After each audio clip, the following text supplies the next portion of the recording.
like to give the objects and the reasons for this bill. Madam Speaker, the purpose of the bill is to address European Union concerns about the possible use of BVI companies for shifting profits from high tax jurisdictions to benefit from BVI's zero rate of corporate income tax. The essence of the EU's concern is that the BVI has insufficient economic substance requirements for entities doing business in the territory. The European Union defines economic substance in terms of staff, premises, and operating expenditure. Madam Speaker, the EU expressed these concerns following a screening process against criteria covering tax transparency, fair taxation, and anti-base erosion and profit shifting, conducted in June 2017 as part of the European Union's exercise to identify non-cooperative jurisdictions for tax purposes. The European Union screened some 92 jurisdictions against the criteria, including nations such as the United States and China. The EU raised no concerns regarding BVI's standard of tax transparency and implementation of anti-BEPS measures. BVI was also regarded by the EU as compliant with the general principles of fair taxation. Jurisdictions with low or, like BVI, zero rate of corporate income tax were also assessed against criterion 2.2 under the fair taxation heading, which states that the jurisdiction should not facilitate offshore structures or arrangements aimed at attracting profits which do not reflect real economic activity in the jurisdiction. It was against this criterion that the EU raised concerns. Madam Speaker, in response to the EU's concerns, the government made a commitment to implement reforms by the end of 2018 to ensure that BVI businesses have sufficient economic substance. BVI was not alone in making such a commitment and is not alone in legislating to introduce economic substance requirements. Bermuda, the Cayman Islands, the Turks and Caicos Islands, and the Crown dependencies are all legislating to address EU concerns around economic substance. BVI is currently placed in Annex 2 of the list of jurisdictions produced by the EU. This lists jurisdictions that were identified as raising concerns but have made appropriate commitments to resolve them. The EU is currently expected to assess during the first quarter of 2019 the steps taken by BVI and other jurisdictions. If the EU considers that the jurisdiction has not taken reasonable steps to address the bloc's concerns, then a jurisdiction will be placed on a list of non-cooperative jurisdictions. Being so listed would bring with it the risk of negative economic consequences. Madam Speaker, in a further sign of the ever-changing landscape, the OECD has recently adopted substantial activities requirements to be applied to jurisdictions that levy low or zero rate of corporate income tax. This means that substance rules will no longer be an EU standard, but will be a global standard. The success of BVI's International Business and Finance Center is built on the application of strong regulation and compliance with global standards on tax transparency and fighting financial crime. Successive BVI governments have taken this responsible approach with bipartisan support in the House of Assembly. Honourable members of this House are at one in recognizing and valuing the important contribution the International Business and Finance Center makes not only to the BVI's economy, but also the important role the industry plays in facilitating cross-border investment and trade to the benefit of the global economy. Madam Speaker, BVI has a track record of stepping up to the plate and taking a constructive and cooperative approach as global standards have developed. This bill is another example of BVI stepping up to the plate, and this bill demonstrates that BVI is a cooperative jurisdiction. Madam Speaker, I will now give a summary of the bill. The bill introduces the substantive economic substance requirements. The Beneficial Ownership Secure Such System Act 2017 will also be amended so as to impose reporting requirements and the obligation to exchange information with other tax authorities in appropriate cases. Regulations will also be made on the powers conferred in the bill to amplify concepts and requirements contained within it. It is also expected that public guidance will be issued to facilitate compliance with the new regime. The scope of the bill. Madam Speaker, the effect of the bill is that economic substance requirements are to be imposed on all BVI companies, on all limited partnerships with legal personality, unless they are tax resident elsewhere, and on all foreign companies and limited partnerships with legally personality doing business in the BVI. The bill imposes a requirement for economic substance in the BVI for all relevant activities as identified in the bill. The relevant activities are banking, insurance, fund management, finance and leasing, headquarters, shipping, holding, intellectual property and distribution, and service center. This list of activities is derived from the categories of geographically mobile income identified by the OECD in its report on base erosion and profit shifting, and by the EU in its guidance published in June of this year on how to comply with Criterion 2.2.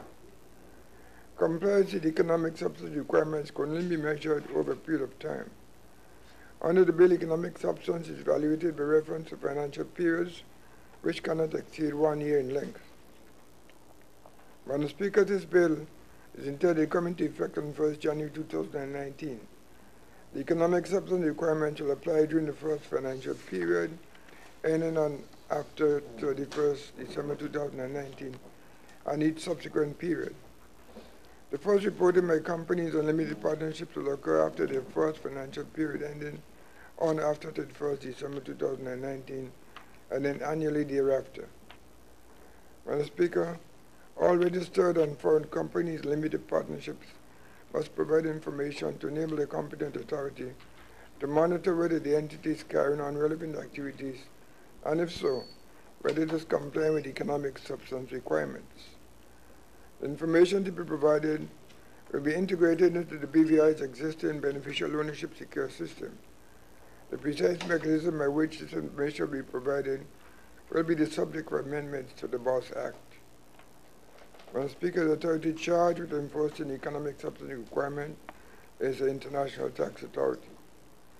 The bill imposes penalty both for failure to provide required information and for operating a company and limited partnership in breach of the economic substance requirements.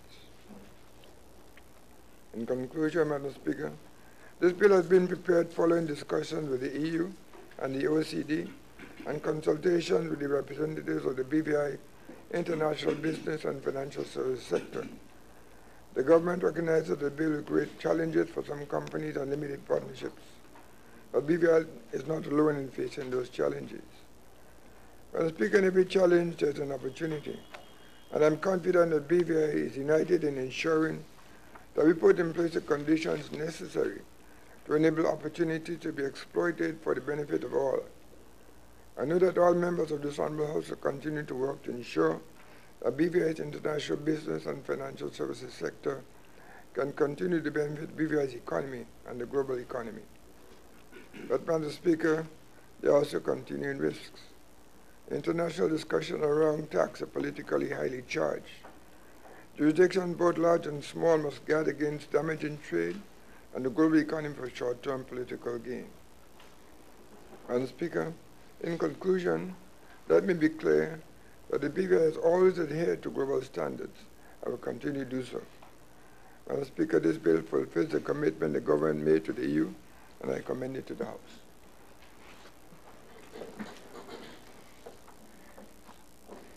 Madam Speaker, I rise to second the motion and reserve my comments for later stage in the proceedings. Thank you, Madam Speaker. The floor is now open for debate. I recognize the Honourable Member for the 3rd District.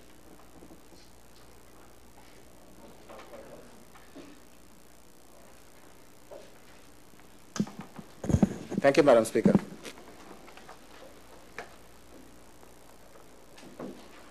Madam Speaker, I rise to give my contribution to the bill that is before this House. Madam Speaker, members of the public will notice that we were here on Thursday last week and yesterday, Monday. And we're back again today. When we left on Thursday, Madam Speaker, we were exactly where we are now. Came back Monday, same spot, and today here we are. A lot of misgivings, Madam Speaker. Lots of misgivings. No one in the public, I'm talking about the electorate, Madam Speaker, those people who sent us here, knows exactly what this is all about. And I would say due to no fault of the governments, because it's sad to say that I don't even think the government knows what it's all about, Madam Speaker.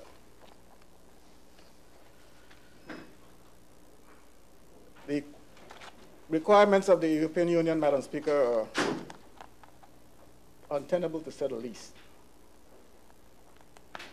And if there's anyone who think that this task is not a mammoth one, then what I'm saying is true. They don't know what it's all about. This is a mammoth task, Madam Speaker. It's an impossible task. Madam Speaker, we're talking about, the bill is entitled Economic Substance Companies and Limited Partnership Act 2018. And economic substance, when I look at the objects and reasons, it says the bill seeks to address the European Union's concern about the use of BVI companies for profit shifting. The essence of the European Union's concern is that the BVI tax system lacks sufficient economic substance.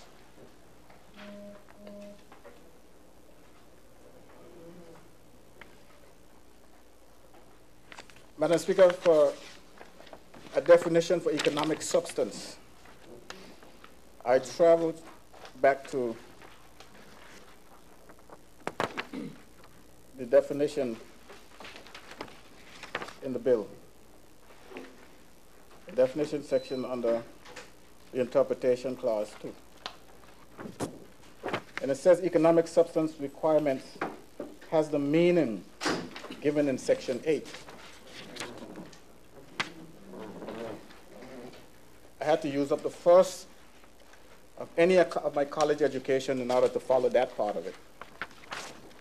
Now I'm going to section 8, Madam Speaker, to see what it really means. Section 8(1) says, a legal entity other than a pure equity holding entity complies with economic substance requirements if, and I go to B1, there are an adequate number of suitably qualified employees in relation to that activity who are physically present in the Virgin Islands, whether or not employed by the relevant legal entity or by another entity, and whether on temporary or long-term contracts. It still hasn't told me what it means. It still hasn't told me. If I go to 2 now, there's adequate expenditure incurred in the Virgin Islands. 3, there are physical offices or premises as may be approved by appropriate for the BVI core income generating activities. And 4, where the relevant activity is intellectual property business and requires the use of specific equipment. That equipment is located in the Virgin Islands.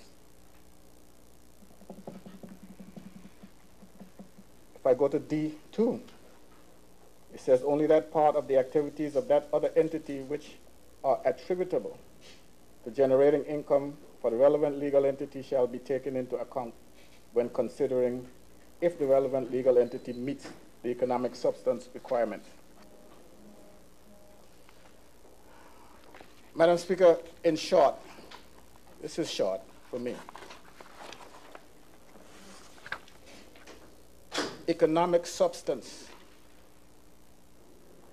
if, Madam Speaker, if it was to materialize, if economic substance was to materialize, it will be a good thing for the Virgin Islands, real good thing, providing the government of the dead made sure that Virgin Islanders were the beneficiary of the economic substance.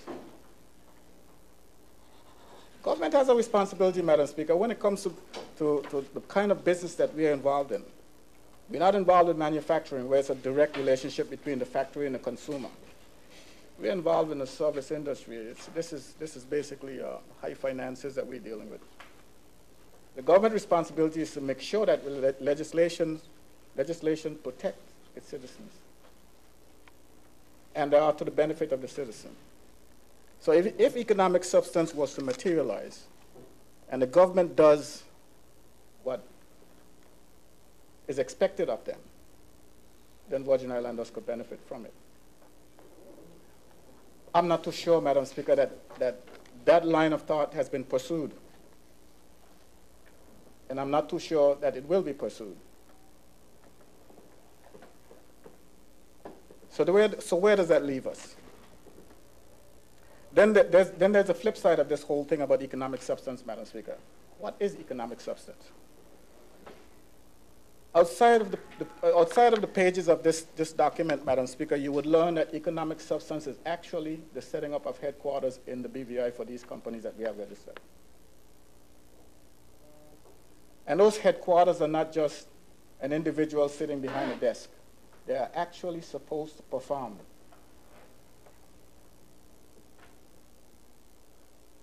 Will that ever happen?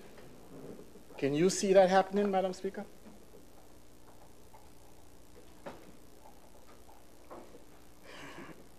So the task that we are pursuing, Madam Speaker, is so mammoth and is so unrealistic that we ought to come to grips with the reality that we are in trouble.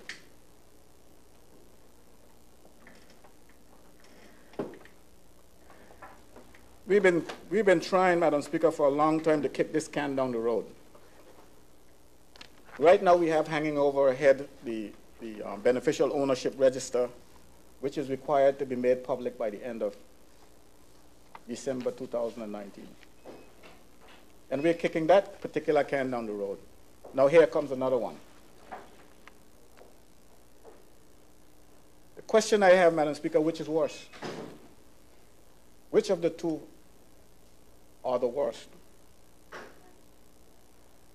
Our problem is that if we don't meet these requirements that the EU are asking for, Madam Speaker, that we will become blacklisted. And here are the options of becoming blacklisted, Madam Speaker. It's like playing Russian roulette, where a guy gives you a gun with one bullet in the chamber. He's telling you to put it to your head, and you have no choice. You must pull the trigger. If you don't pull the trigger, I'm going to kill you. If you pull the trigger, I'm not guaranteeing that you're going to live or you're going to die. You don't know either.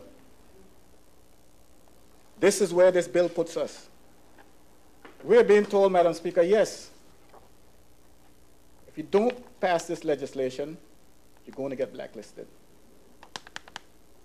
If you pass the legislation, I'm not guaranteeing you're not going to be blacklisted. So what do you call that but Russian roulette? We are in between a rock and a hard place, just like where I sit right now, Madam Speaker, between a rock and a hard place.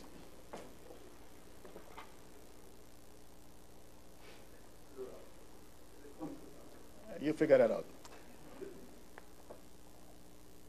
And I think, Madam Speaker, despite all desires to avoid alarming the public, I think the public needs to know about these things. And they need to know about it in further details, more details than coming here and just reading the objects and reason. Because when the proverbial stuff hits the fan, Madam Speaker, they're the ones who are going to have to carry the brunt.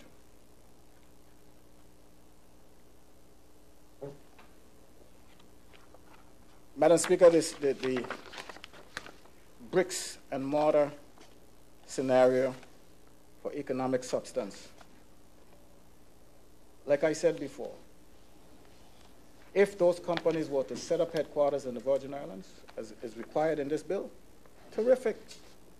We would need more office space. We would need more bodies to work.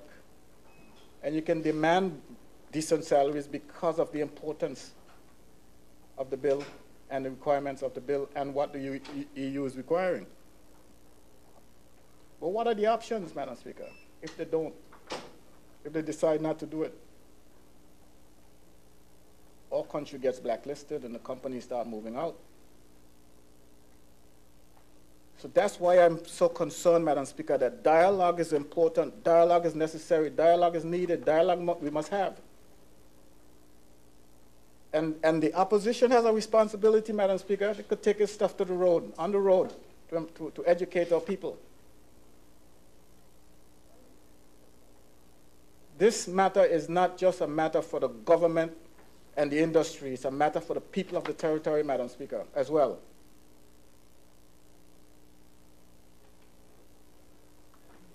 And I have issues with the fact that the overseas territories and the Crown Dominions, Madam Speaker, are the ones who are first and foremost front row and center with these financial matters, financial services matters. And we are not working together on a common goal, for a common goal.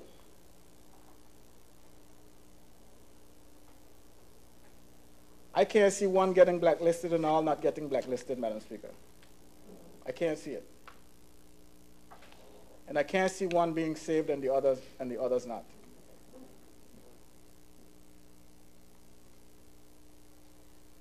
I know, Madam Speaker, that we have an entrustment from the UK government to represent ourselves on matters pertaining to financial services on the international scene.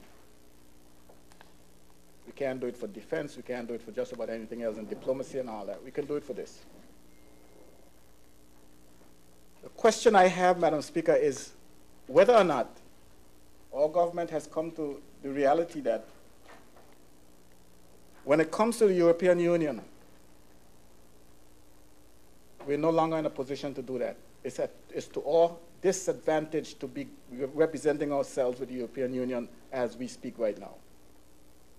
It was fine before, when Britain was a part of the European Union, for essentially they're not, and you're going to submit to the European Union where there's an ally, someone whose responsibility it is to look out for your best interests. So you make a submission to the European Union, you bring your case to the European Union, you're bringing your case to the UK as well at the same time. Because they would have known what's coming. You would brief them, they would have discussions with them. So when the matter reaches the European Union, it gets there with a soft landing. Now, right now, there's nobody there. UK is no longer there. So should we be representing ourselves with before the European Union any further?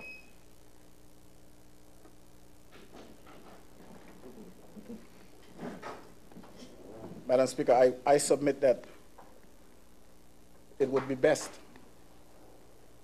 if this representation was going through the UK to the European Union. I don't see us standing a chance. They already, as it is right now as we speak, Madam Speaker, at odds with the United Kingdom on another matter, a matter that has the United Kingdom preoccupied, which is Brexit. And here we are, going to the European Union where as far as I'm concerned, wouldn't call them what I think, but not so friendly sources are. I can recall, Madam Speaker, the days before ACTA. That's when this territory was basically directly managed by the United Kingdom, our relationships were a one-on-one relationship. And then came OCTA, Organization of Overseas Territories and Countries, when the European Union now was the one that we negotiated and discussed matters with regarding our relationship as an overseas territory. Britain was there, but they just took a back seat and allowed the bureaucrats from Europe to dictate what goes on with the overseas territories and countries.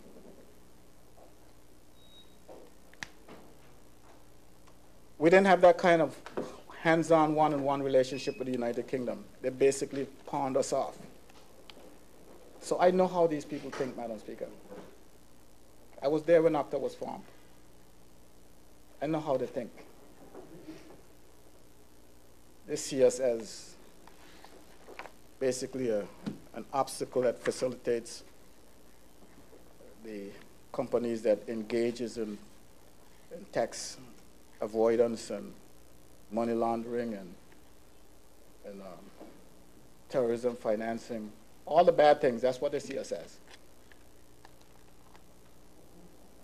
We need to recognize what they see us as, and can't afford to avoid. We have to pull out all the stops, Madam Speaker, when we're dealing with these folks.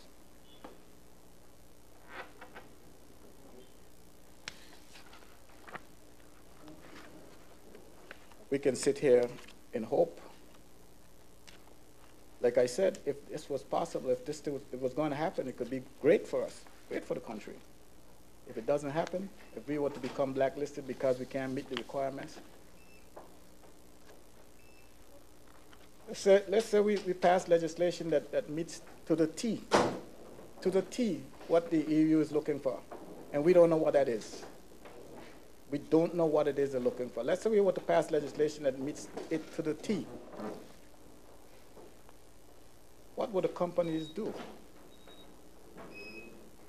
Would they decide to stay registered in the Virgin Islands, set up corporation, their headquarters in the Virgin Islands? Let's say they do that. Let's say they do that. The following question I have is, what is government doing or is going to do to ensure that this new bonanza is going to be to the direct benefit of Virgin Islands, people of Virgin Islands? We need answers. Need a clear plan indicating what is in it for us. Just like the Recovery and Development Agency that was set up, Madam Speaker. $580 million supposedly coming through the territory, and no one can tell me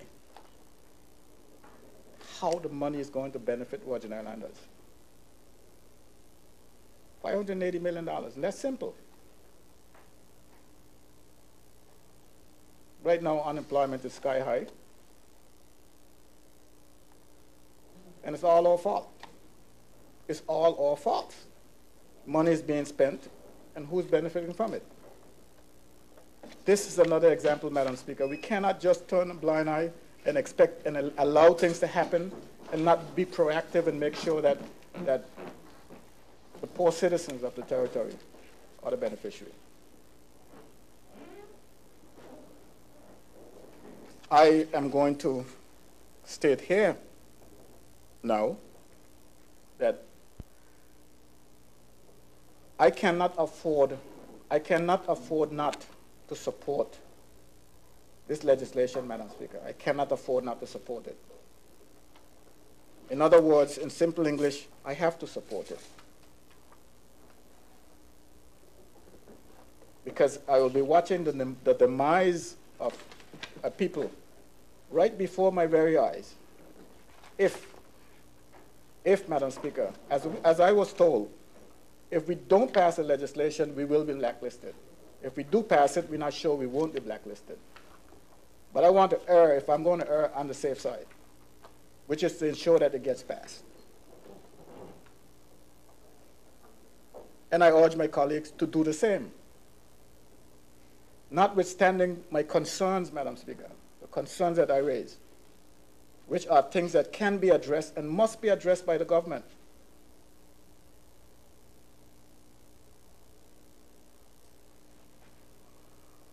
choices are limited. Choices are, I wouldn't even say they're few. They're so limited, they're less than few. Our territory's treasury, Madam Speaker, benefits to the tune of cost about $160 million a year from financial services. Out of a $320 or $320 million budget, Madam Speaker. Who in their right mind could think that we can afford not to have that? And the territory itself has another $160, $170, $80 million benefit from the financial services sector. Can we sit here and blame anyone for, any group for the position which we find ourselves, Madam Speaker? Maybe so. Maybe we can. Was there too much secrecy attached to the industry for fear of, if it's being for fear that if it was disclosed, anything was disclosed, it would damage it? Of maybe we were doing so good, if we disclose a bit, others might learn. But now, Madam Speaker, we are at this crossroad. We are at this crossroad. See this time.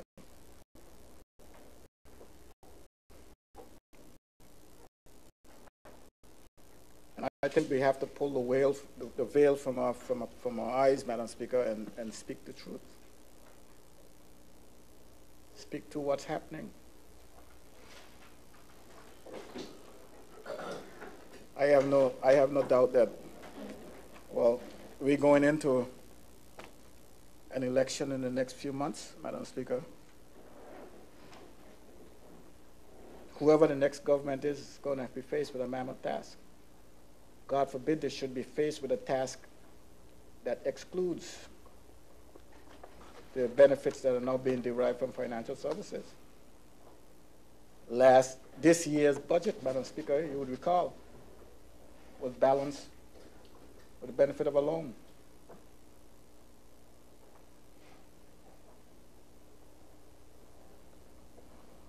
And that was a small loan compared to the contributions made to our budget from financial services.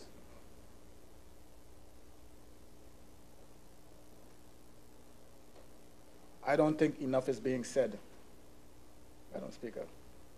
And it's probably for the fear that we might alarm too many people, or the message might get across wrong. But Madam Speaker, I could tell you, just myself, I'm sitting here, Madam Speaker, and the leader of government business is having meetings with my colleague on my left, my colleague on my right, and my colleague in front of me, but he didn't have it with me. So if I don't know what's going, if he ain't telling me what's going on, only God knows who else doesn't know. You think the average man on the street knows what's going on, Madam Speaker?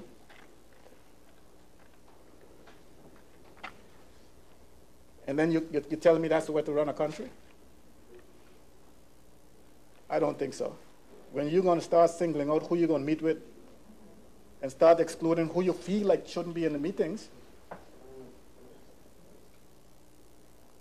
I think you got a problem. I certainly got a problem with it. And if those who are in the meeting didn't see it being wrong, they got a problem too.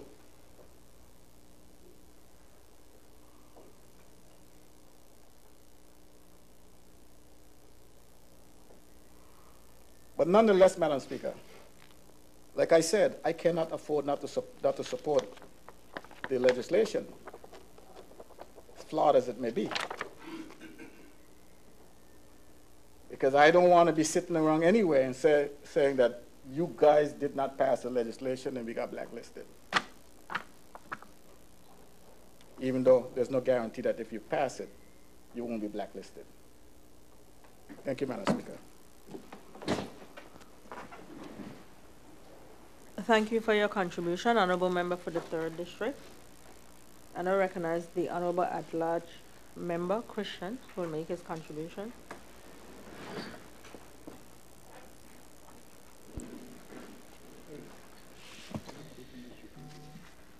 Thank you very much, Madam Speaker. Madam Speaker, I rise this morning to make my contribution to the bill before us, Economic Substance Companies and Limited Partnership Act of 2018, for the very first time from this side of the aisle, Madam Speaker.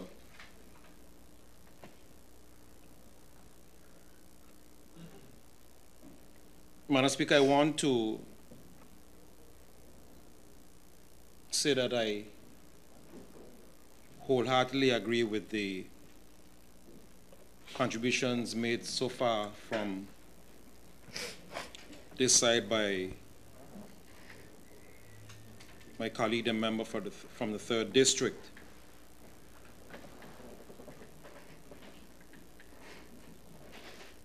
And I'm sure, Madam Speaker, that by the end of the debates, all of the members of the House, I'm sure, would have risen and given some careful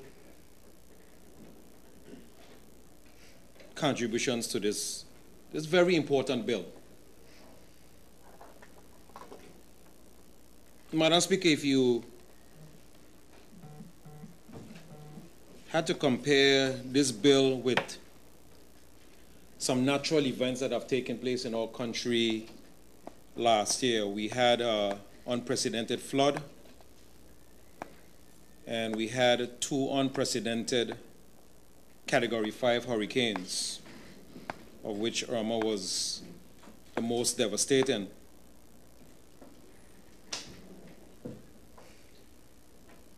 And if you look at the reason behind this bill, and you examine carefully the impact that it would have on our economy and our way of life, you could almost call this a Category 5 economic storm.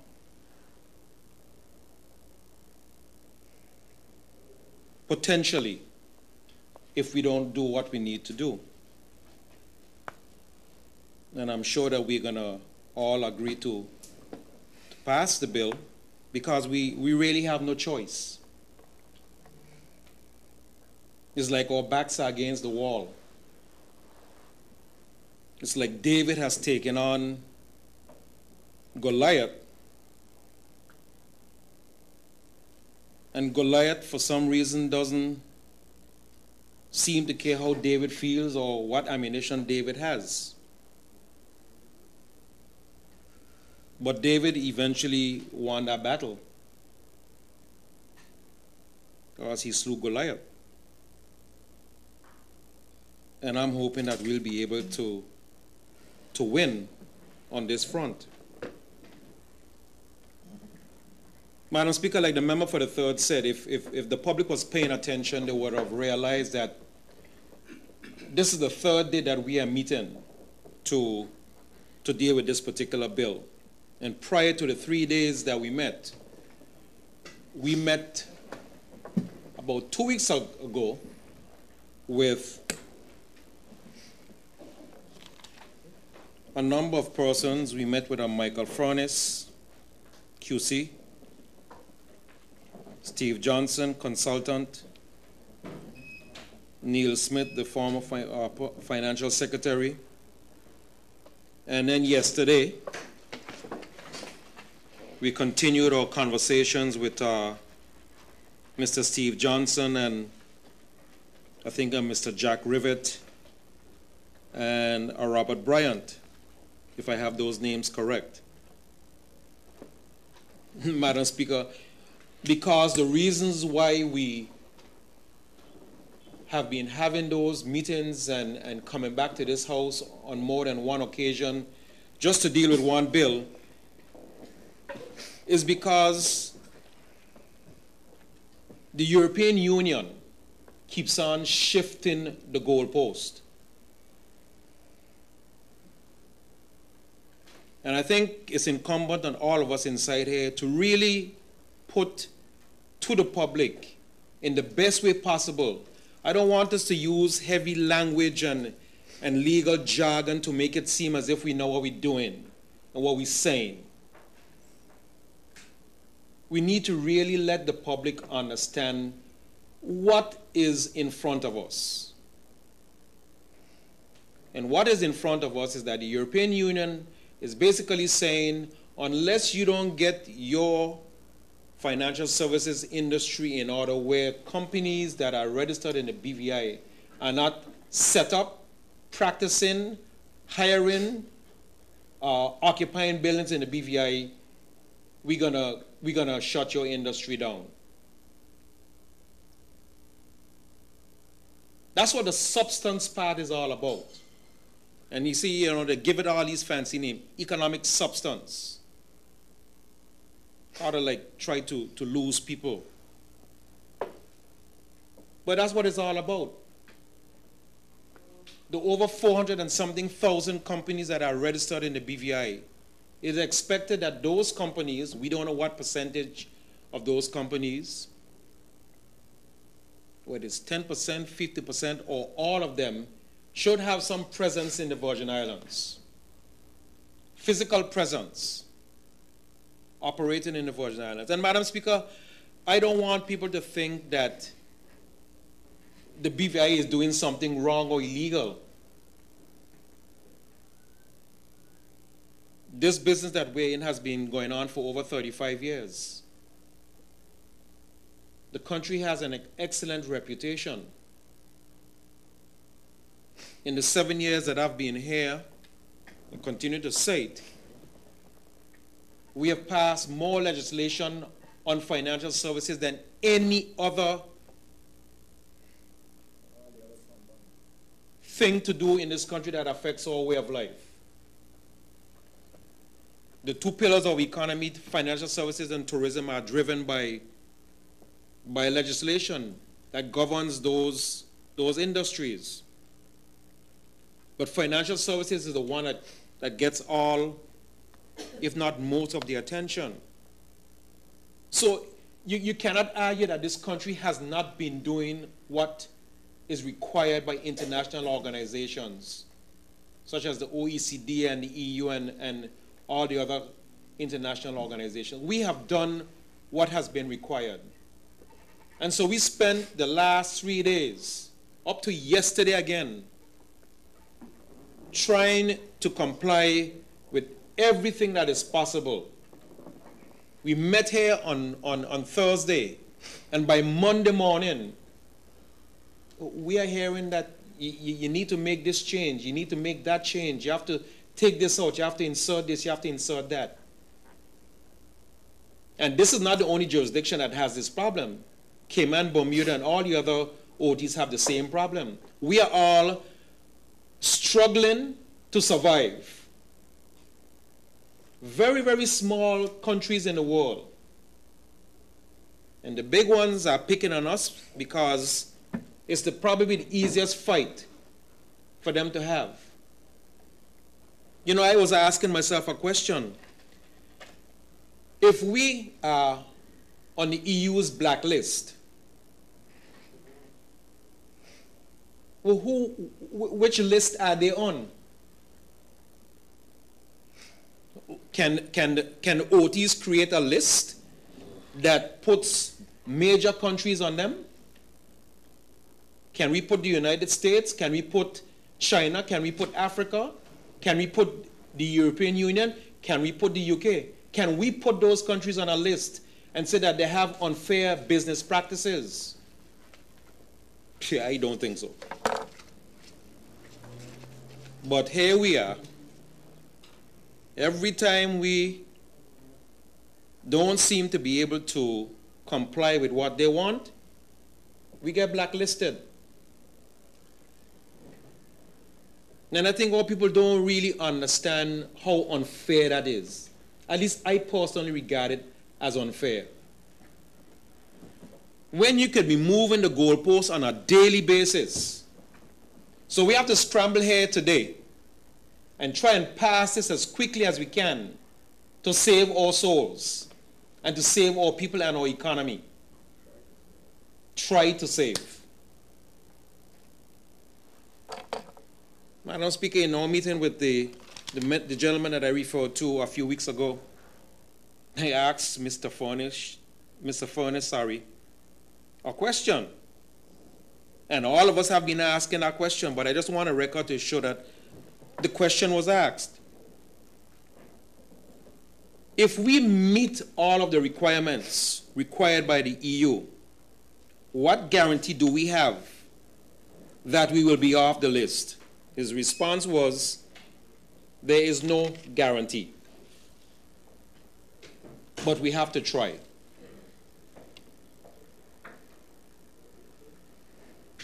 That's what makes this whole exercise very troubling. That we will come here and do all that is necessary at the last hour. Put in legislation the things that they want, and maybe before it even gets assented to, you hear it still ain't going to work. We understand that some of our OT competitors having the same dilemma.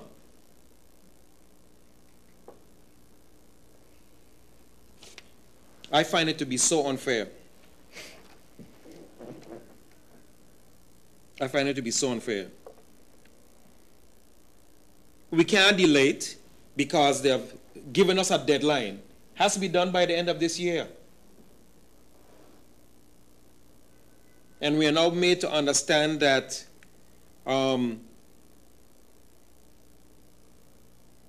existing companies will have perhaps up to 6 months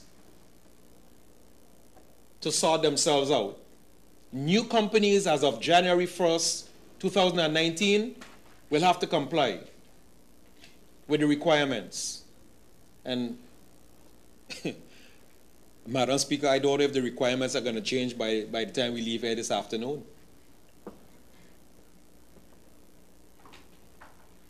Madam Speaker, my colleague on the right, Honorable Skelton, keeps on saying that there comes a point in time when you have to ask a question.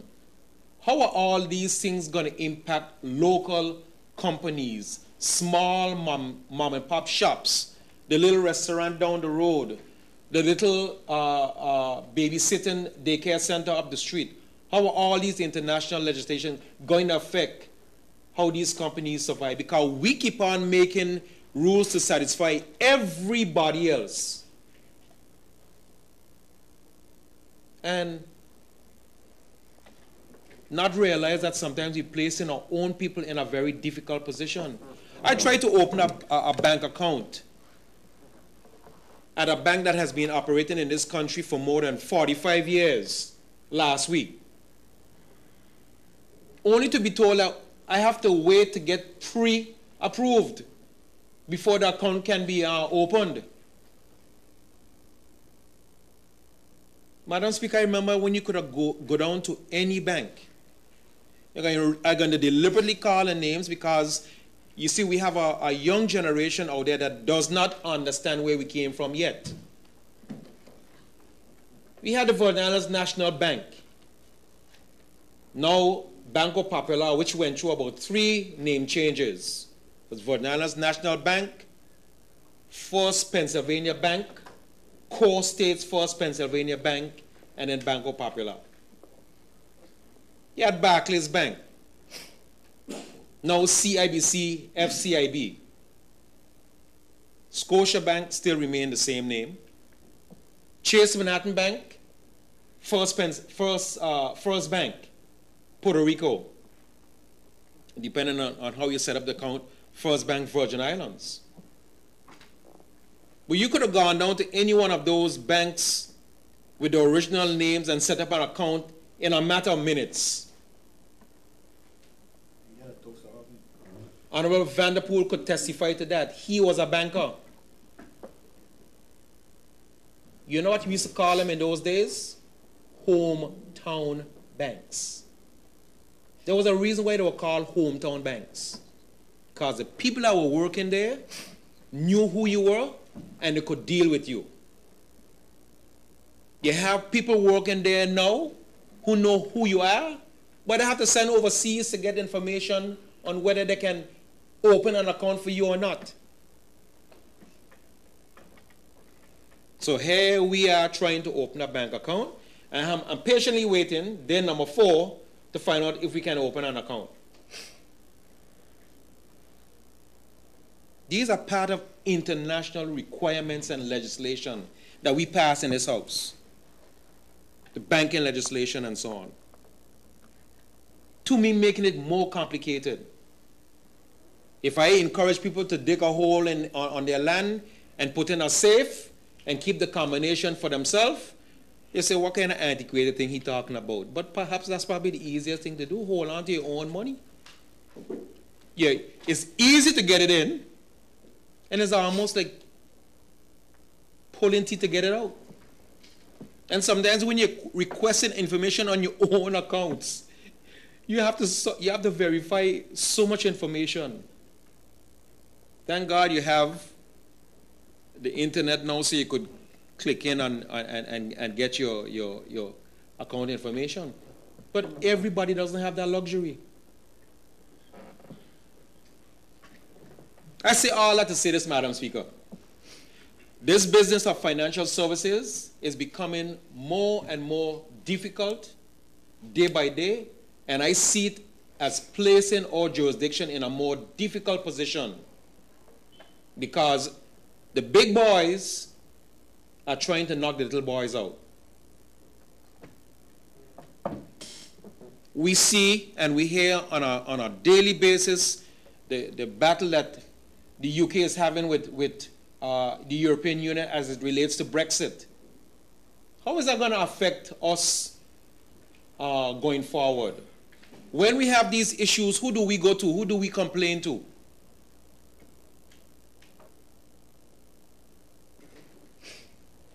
And so, people may say, actually, this don't have anything to do with the topic at hand. But we really have to consider revisiting our economy, the base of our economy. We have to diversify. We have to empower our people to become more productive and owners of the businesses for us to be able to survive. We have to revisit our banking legislation or insurance legislation. And we got to start thinking outside of the box because this is not going to stop. This is not going to stop.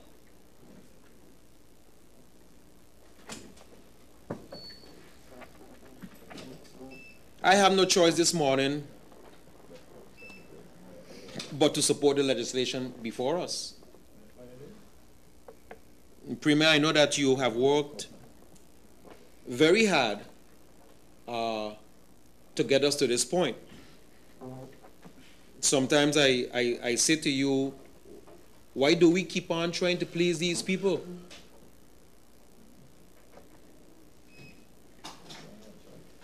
But we have no choice. If our children and their children and their children are to survive, this is the road we have to travel for now. For now, Madam Speaker.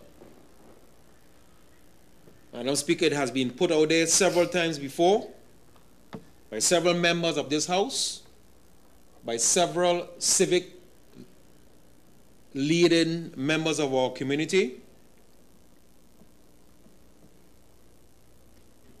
that a serious discussion about our future needs to take place. I may not be around, but I hope I'm around.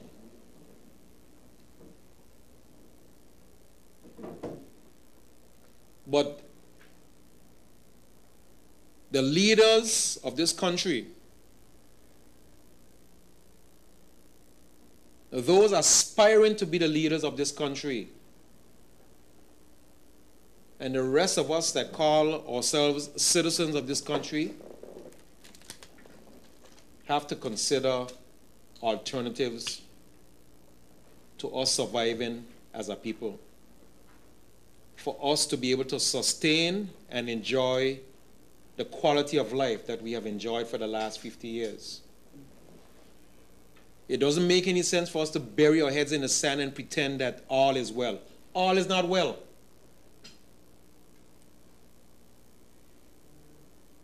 We have been blessed as a country for the last 50 to 60 years. We are a very, very young country. I was listening on the news this morning to hear that China says that nobody is going to bully them. Nobody is going to tell them what to do. They have been around for 5,000 years. Not 50 or 500, 5,000 years. So who should be telling them what to do? And Madam Speaker, I subscribe to that philosophy. There comes a point in time we're going to have to start telling everybody, sorry, we got this one. This is our country. This is the way we want to run our affairs. I'm not saying that we shouldn't accept help and advice and consultation and have relationships and alliances with other places and other countries, because nobody could survive on your own. But you have to have some level of control and say in your affairs. And we have to have that conversation sooner rather than later. I'm putting it to my people.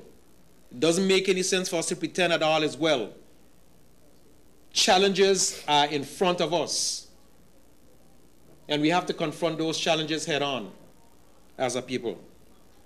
So, Madam Speaker, with those few words, I would say that I am sure that in the committee stages of this bill, we will have a lot of dressing up to do.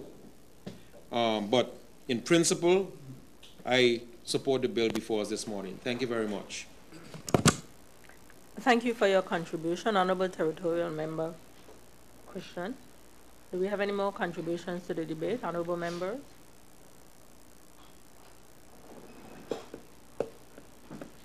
Honorable members, are there any more contributions to the debate before I call on the Honorable Premier to wrap up? I recognize the Honorable Territorial Member Skelton.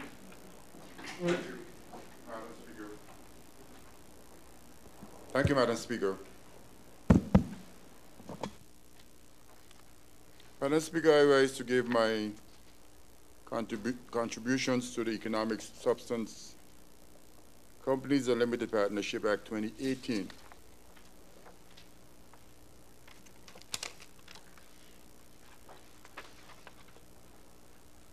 Madam Speaker,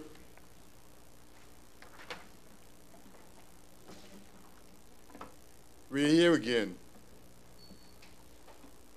And we have been coming here, even when individual one of us is not here, we've been coming here on a regular basis, sometimes 3, 4, 5 times a year, to amend legislation to satisfy international organizations. And in this case, the EU, the European Union, Madam Speaker. And if we don't do what they say, they will blacklist us. Madam Speaker, you get the feeling that this is another form of slavery, economic slavery, which been here around for a while, but this one is basically want to send you back into the dark ages. Madam Speaker, and then you get the feeling that there's no one looking out for you to say that this is not right, this is being unfair, this is bullying, Madam Speaker. Madam Speaker, You know, I know our mother country, Britain, is caught up in Brexit. But there's no one with a little time that can turn to the EU and say, hold a minute, I think you're being unfair to the overseas territories. Because, Madam Speaker, it was here earlier this year we passed the BOSS system, the beneficial ownership search system. Earlier this year, last year. Last year, sorry, Madam Speaker. Time is flying.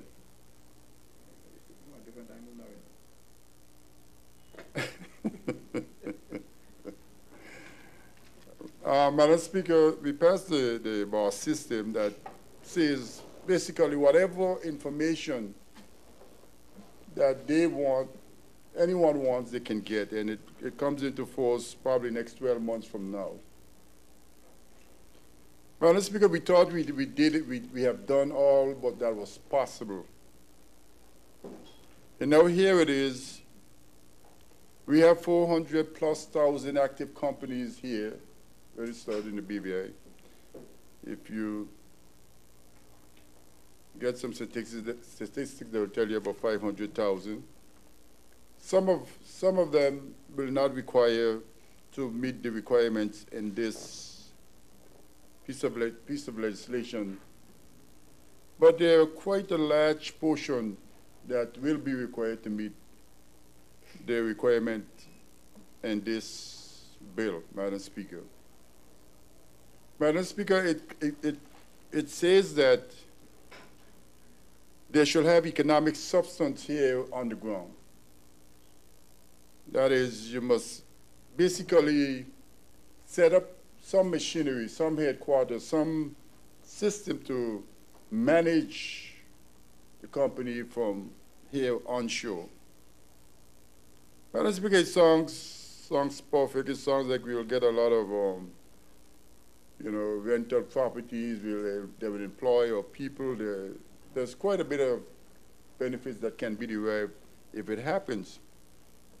The problem with this exercise, Madam Speaker, it must be implemented within a short space of time. And the other question is, these companies that are going to be required to do this, they will start counting the cost. Does it make a lot of economic sense for this company or any company to set up shop onshore here, while in some other country they already set up shop to do business in that country? So there is no doubt in our mind, in my mind, that you will lose some level of business.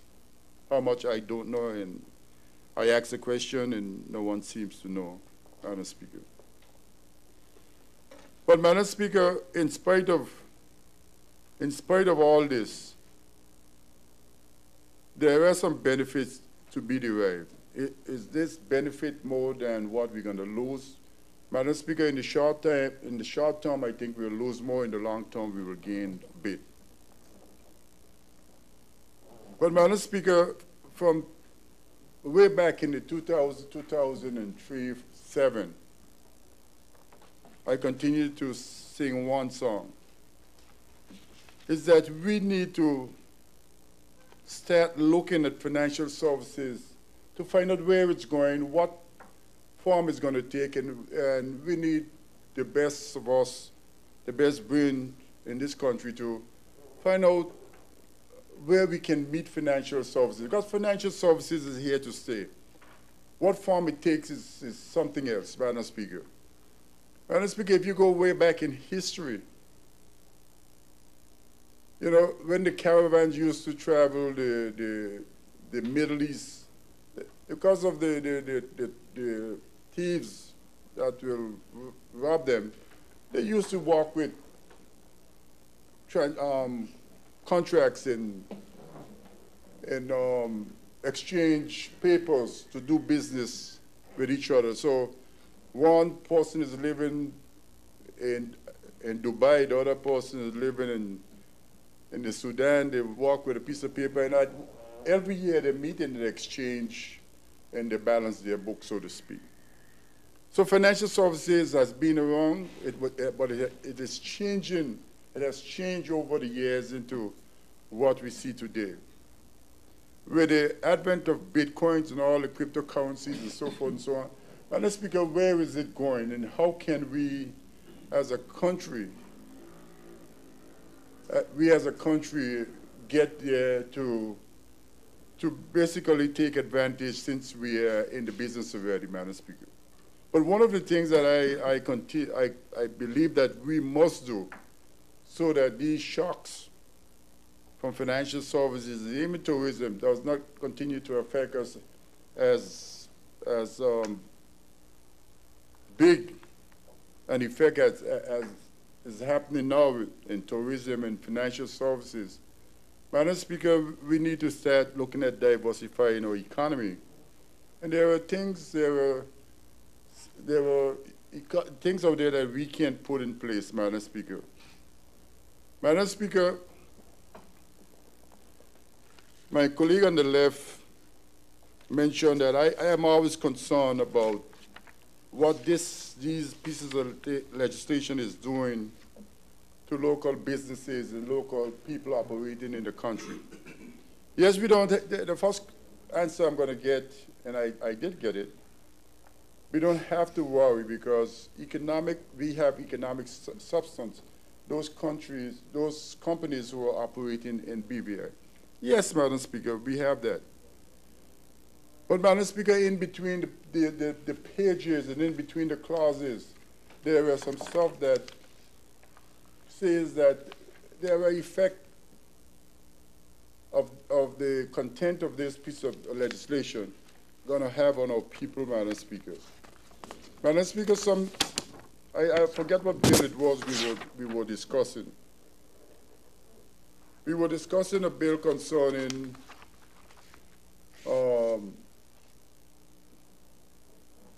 financing and credit and thing. I think it was the BOSS. It was the BOSS system. And there was a long debate, how do we define credit? The definition that they had in it says that the people like Rotem Wholesale and Walmart and all the people who sell things on credit, money services, yes, it was caught up in it.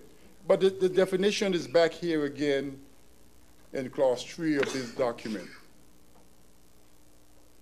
Madam Speaker, we need to pay attention, because these things are going to limit local businesses doing business as they are accustomed of, where they give people things on credit, Madam Speaker. And that's how we got this big. From H.R. Penn business, from the Anthony's, Clovers, they were always giving things on credit. Somebody going to tell me that doesn't apply. But all it takes is somebody who doesn't know BVI properly to implement this piece of legislation to the letter. And that's where the problem is.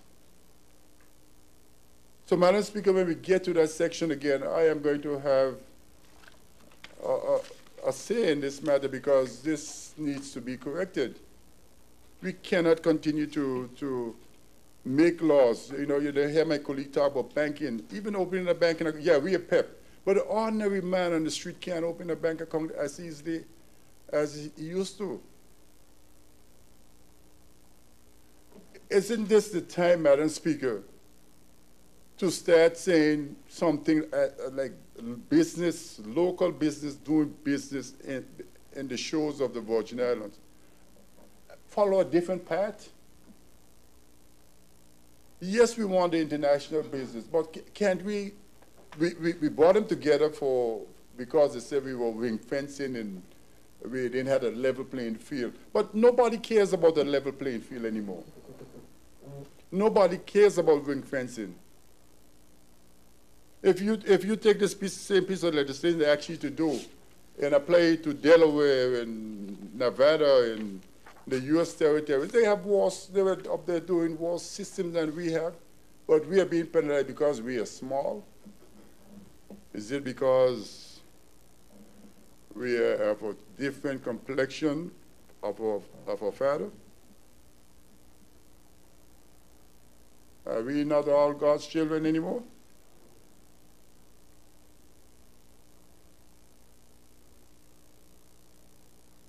Madam Speaker,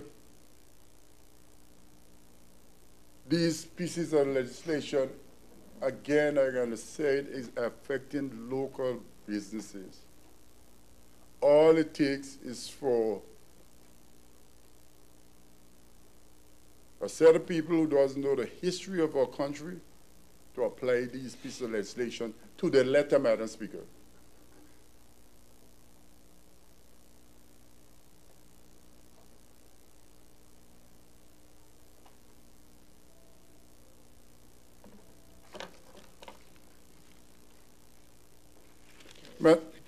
Madam Speaker, there's a lot of terms in this bill that, to me, they're subjective. Adequate employee, adequate business, adequate. I didn't say, I was looking, I didn't see a definition of what adequate means. And I know they're going to use that against you. What does that mean, adequate? Is there a measuring stick that we can use for adequacy?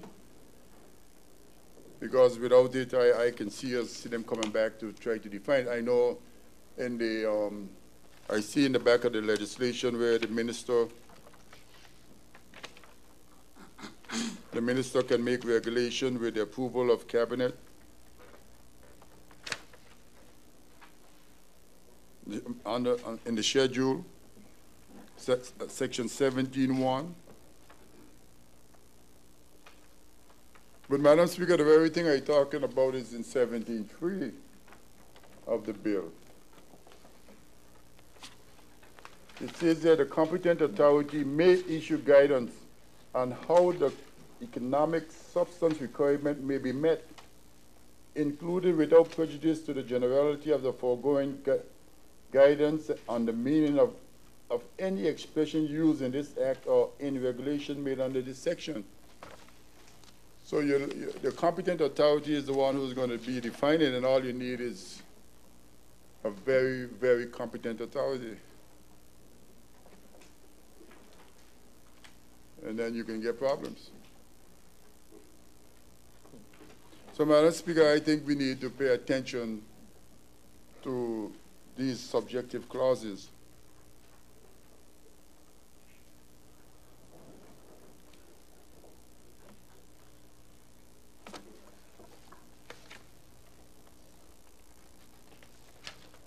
Madam Speaker, section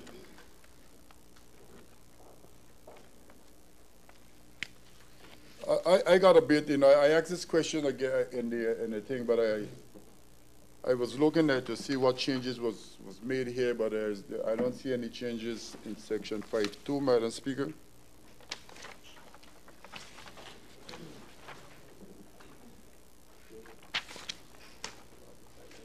Point 2 says, Madam Speaker, the general prohibitions. A legal entity which carries on more than one relevant activity shall comply with economic substance requirement in respect of each activity. I asked what the definition of activity is. Relevant activity means banking, business, insurance business, fund management business, finance and leasing business, headquarters business, shipping business, holding business, intellectual property business. So that's the simple one, right? And it goes on and says distribution and service center business. That I don't understand how it's going to be applied there. I guess there's an answer someplace, Madam Speaker.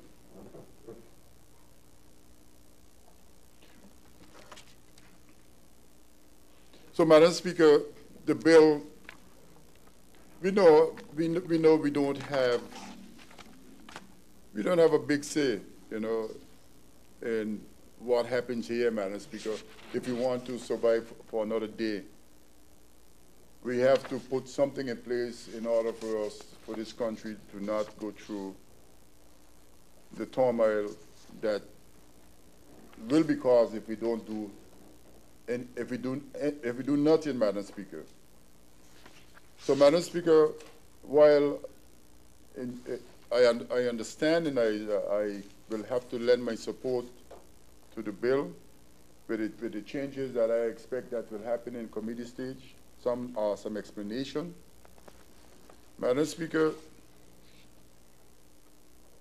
there are some other minor stuff in the bill that will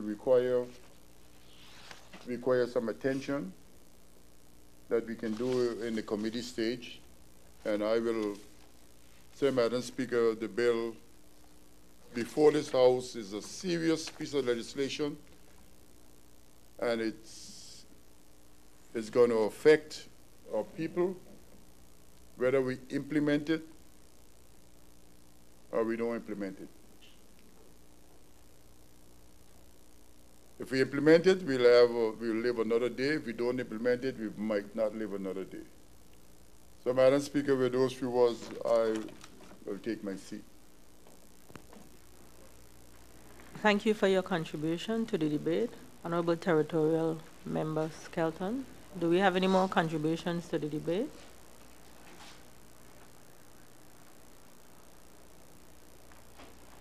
If there are none, I'll call on the Honorable. I recognize the Honorable Minister for Health and Social Development.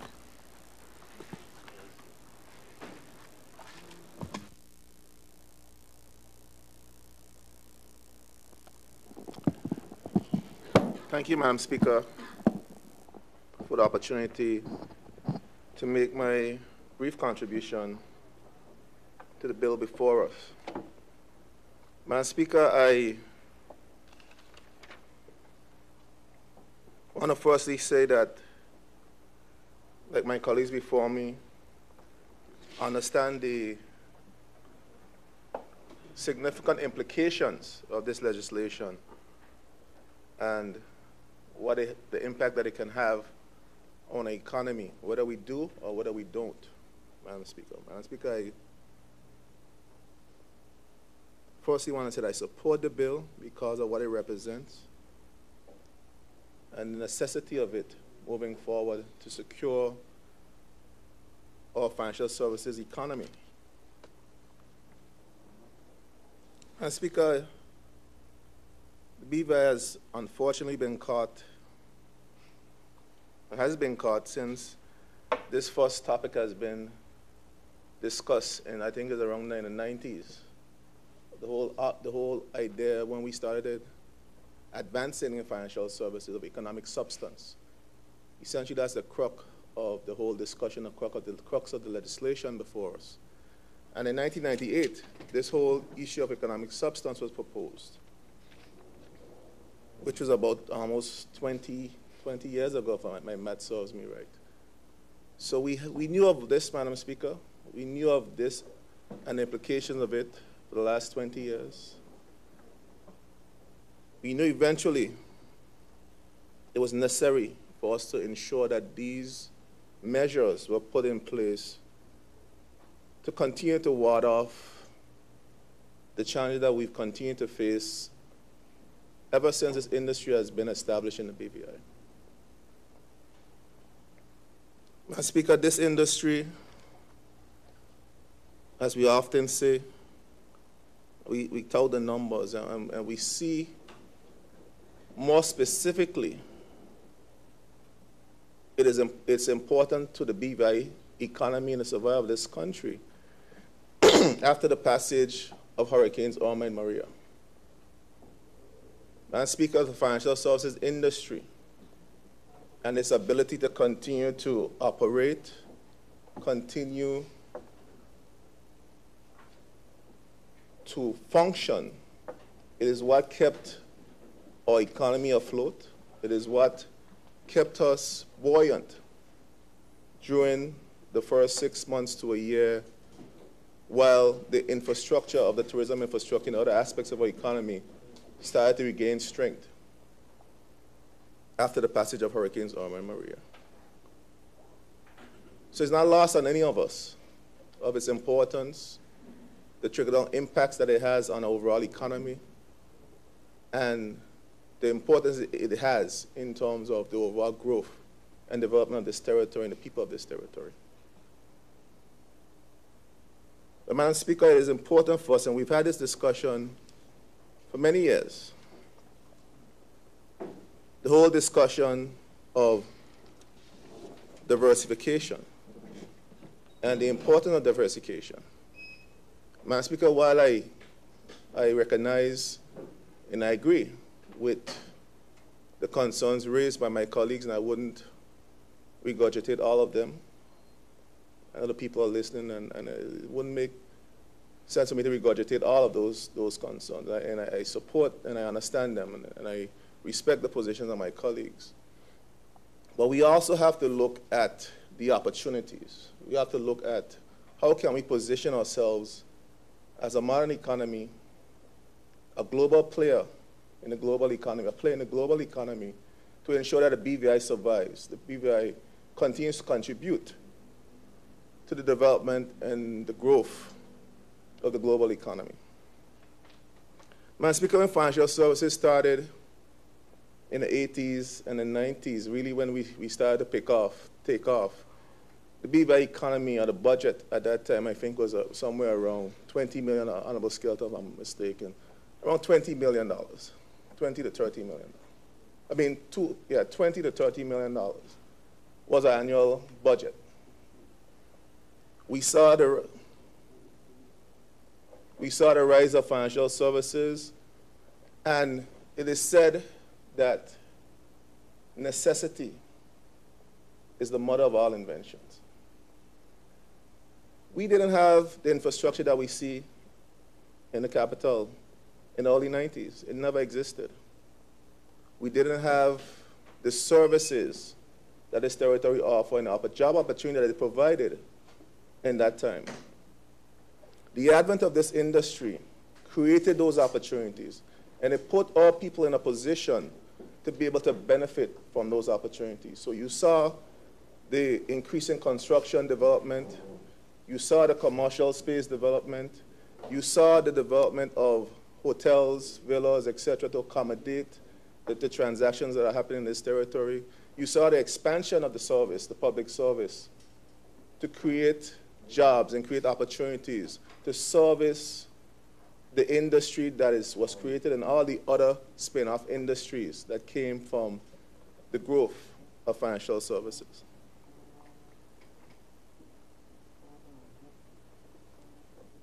So, Madam Speaker, while the challenges are evident, and I agree, we need to educate the public, we need to prepare our people for the challenge that lies ahead, for the potential fallout that might happen from some of the things that are implemented in this legislation or subsequent legislation. And I think that the point that we need to make, that this is a global standard. So it's not like BVI is doing something that Cayman does not have to do, that Guernsey does not have to do, that any of the other overseas jurisdictions have to do. We all have to play in the same sandbox. But we have to prepare our people for not just the fallouts, but the potential opportunities that can be derived from this industry. It reminds me of when St. Kitts in 2005 had to make the decision to go away from their mainstay of their economy, which was at the time the sugar industry, to transition into something that was totally new to them and to the people of that territory. But they had to make the decision, and they had to prepare their people for the transition. We have been preparing our country and our people for the transition of substance for years. That is what all those monies that we spent in educating our people in various industries. Per capita, the BVI has more college graduates, MBAs, doctorates, etc., in the diaspora and in locally living, that has the skills to perform the things that are needed in the new economy. I continue to talk about the new economy because it's important for us to start to see where the trends are going. where the global trends are going, where business trends are going, in terms of our strategy to diversify our economy and create industries that are sustainable, industries that can withstand the shocks of these political wrangling that's happening currently in the EU. We have to prepare ourselves in a way to be more substance, with more substance. The East End tight, and I apologize. Because the reality is, we have a responsibility to the people of this country. We have a responsibility to maintain the standard of living that we've grown accustomed to. And we're placed in this position of leadership to lead. We should not be here. Yes, we need to preach and we need to alert and we need to educate, but we need to come forward with the ideas that will move the economy forward, the ideas that will set the foundation, the economic foundation, that all of the things will derive from. St. Kitts in 13 years, 13 short years, has moved from an agricultural economy to one of the strongest service-based economies in the region. At the fastest growth per capita than any other industry, any other country in the region as relates to tourism and the service-based economy. I was just in St. Kitts a few months ago at the ICT conference, and they're one of the leading in the region in ICT. Not just in the Caribbean region, but even in South America. We have to build the foundation for the new economy. We have to ensure that we prepare our people for the other opportunities that are out there. We need to, while this is what it is, we have to preserve and secure what we have of the financial services sector. As Honorable Skelton often says, we have to look at what it will become. We got to be able to be at that point before the shift happens and make sure that our people are prepared when we get to that point to capitalize on the opportunities. The issue of substance, which is the crux of this legislation, economic substance, is happening. It is happening. It is happening in our competitor who we took the business from in the early 90s, Panama. Panama has shifted. When they lost the incorporation business on the BVI, they've shifted gears to a substance-based economy. And it's reflected in the laws that have passed to accommodate the migration of companies from the US, Europe, South America, other South America companies to operate within their region. They've done that. We have the opportunity now to start to do a similar shift. The reality is that we lack the physical landscape to do as a Panama or a bigger country would do. But the economy, the global economy is changing. It's no longer about brick and mortar companies. And I'll show you, I'll give you reasons, evidence to prove what I'm saying. Madam Speaker, bear with me as I reflect on some notes here that I made when I was doing some research.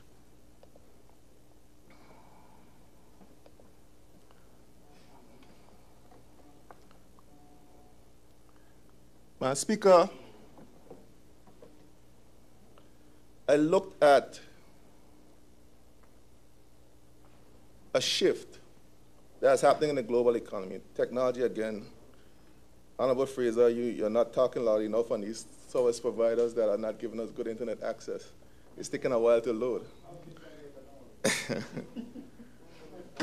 But to show the changes that are happening, Madam Speaker, in the global economy, we have to look at specifically our traditional companies and traditional industries that have always functioned.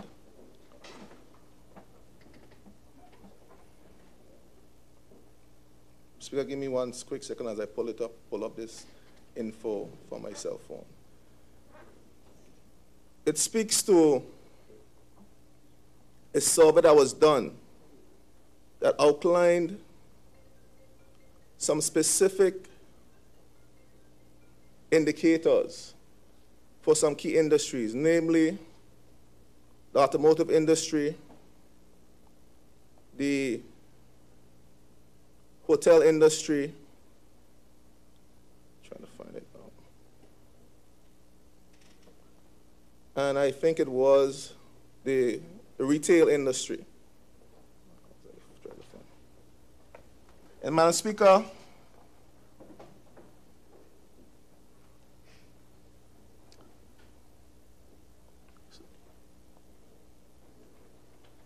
it's loading. Madam Speaker, bear with me.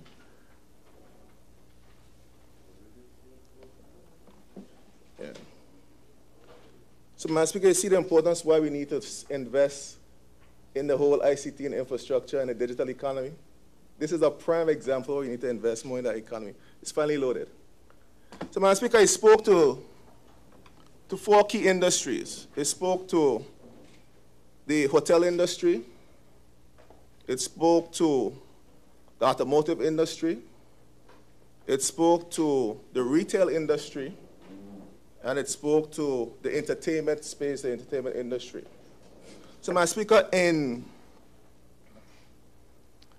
the automotive industry, and the point of this, Madam Speaker, is to show how the economy and the global economy is shifting and how we need to prepare ourselves to also shift and prepare our people to capitalize on this economy. Ford, one of the leading companies in the automotive space, a company that's been around over 113 years operating in the automotive space. Over 187,000 employees, all right? And a capitalization of a value of $37 billion. You have a company, Uber, that started less than 10 years ago, Madam Speaker. And a company like Ford, who was 113 years, and it's twice the value of Ford in 10 years. It shows the ability, it shows where the economy is going, Madam Speaker. Another example, the hotel space. You have Marriott, a 89-year-old company, has over 697,000 rooms throughout the world, has a valuation of $39 billion. That's the value of Amazon. Marriott, sorry. You have a company, Airbnb, started 8 years ago. Doesn't own one room. Started over 8 years ago. And is already worth $30 billion. Madam Speaker, there's a shift in the way the global economy is working and the way it's functioning. And we either adjust, adapt to that shift, or we're going to be left out. Or we're going to become the dinosaur that we look at in the museums.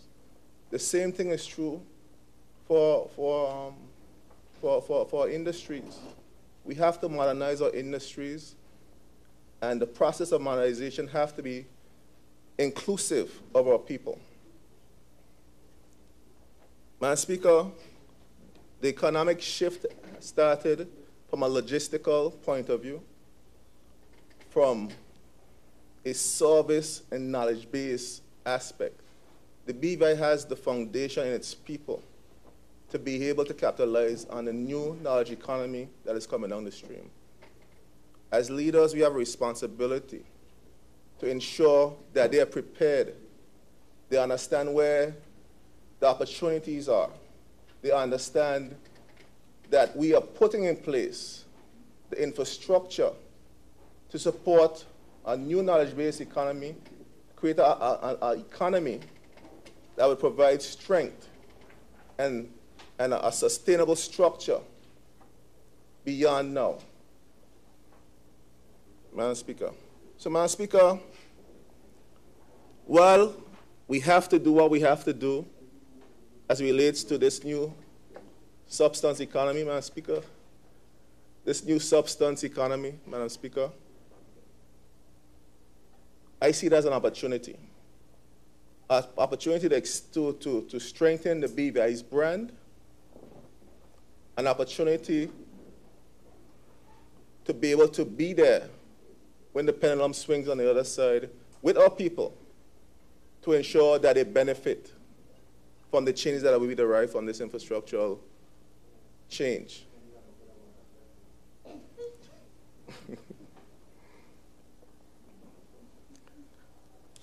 Madam Speaker, these elder statesmen in the House, we sat down attentively, we listened to them when they spoke, and we gave them reverence. I tell you, that's why there needs to be a shift.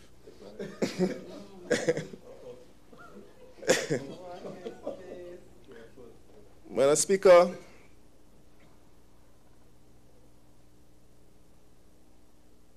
the BVI better days are ahead of it. I am not going to be here preaching doom and gloom on our country.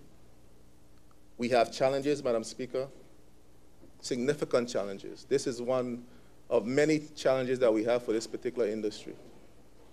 But, Madam Speaker, we've spent money on a foundation, and that foundation is the people of this territory. Close to $50 to $100 million, I'm sure, when it's all tallied up, on educating the people of this territory to be prepared to take advantage of the opportunities when they arrive. We as leaders have a responsibility to ensure that we set the policy landscape, set the infrastructure, set the positioning of this territory to be able for our people to be able to take advantage of those opportunities. Madam Speaker, this legislation prevents many challenges. I'm not going to be like the ostrich and dig my head in the sand. The challenges exist, and we're walking through the challenges, Madam Speaker. But we also have to be cognizant, and we have to be mindful of the opportunities that it presents, and the position that is necessary for the economy and for the people of this territory to benefit from those opportunities. So, the whole issue of, I go back to this report, the issue of the retail industry, the entertainment space. These companies are companies that originate from the U.S., but a lot of the infrastructure do not exist in the U.S. There's an opportunity to create data centers in the BVI, or create a conduit through these things based on the BVI's connectivity with the South America and the American region, where we could bring these high net worth companies that does not require a lot of physical infrastructure. All it requires is intellectual capital to function and to process. That's the shift in the economy, Madam Speaker. We're positioned, and we need to prepare the policy environment, the legislative environment for our people to be able to capitalize. While the matter at hand is the Economic Substance Companies and Limited Partnership Act 2018, we have to think beyond this. We have to address this issue today, but our mindset has to be to the future, to what the BVI economy will look like in the next 15, 20 to 30 years, 100 years, in fact, so that my grandchildren have a strong economy to work in, their children have a strong economy to develop and build upon because of the decisions that we've made in this House of Assembly, in this territory today. We have a responsibility to do the right thing, Madam Speaker. We have a responsibility to leave a legacy, economic legacy, going forward for this territory. So, Madam Speaker, while I support what needs to be happening in this bill, I know the Premier and his team has been working tirelessly to defend and continue to guard off the international community and all the challenges that we've had with the financial services industry. As other members have said, probably not going to stop.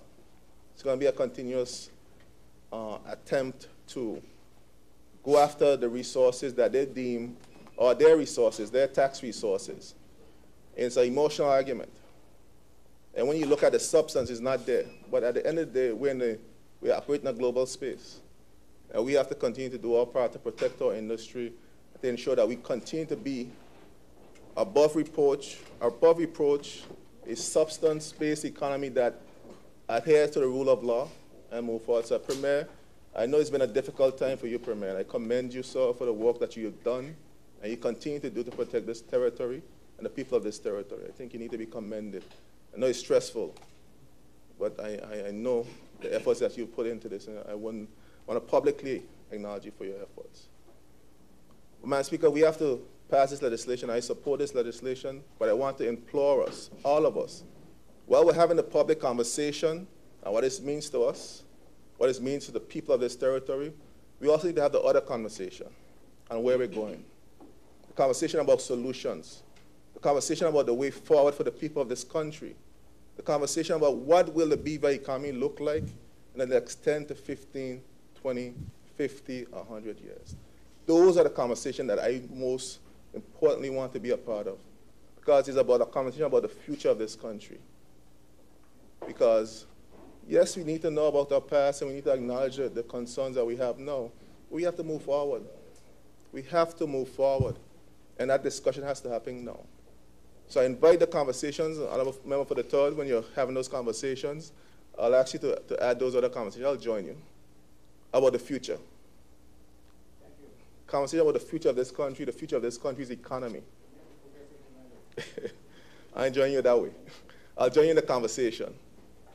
Because at the end of this, our country is our BVI. And whether it's Progressive United, PVI, PM, VIP, NDP, all of us are BVI landers, first and foremost. And that's my focus, what is best for the BVI. So on that note, Madam Speaker, I'll take my seat. Look forward to discussion in committee. Thank you for your contribution, Honorable Minister for Health and Social Development. Before we continue with the other contributions, this House will take a brief recess.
Debate on the Economic Substance Companies and Limited Partnerships Act 2018. And I recognize the Honorable Minister for Communications and Work. Thank you very much, Madam Speaker. Madam Speaker, I also rise to make my contribution on this very crucial bill at this time in the stage of a country's development, called the Economic Substance Companies and Limited Partnerships Act 2018. And I will do my best not to repeat too many of the contributions made, except to reiterate and re-emphasize in some areas I think we need to, as I believe that we're all in the House on a very similar page on this important subject. And I especially wanted to rise, Madam Speaker, to lend my voice to the key important aspect as raised by one member early in the debate, where because we have been around these matters so much, we take it for granted sometimes that the public, the common person out there fully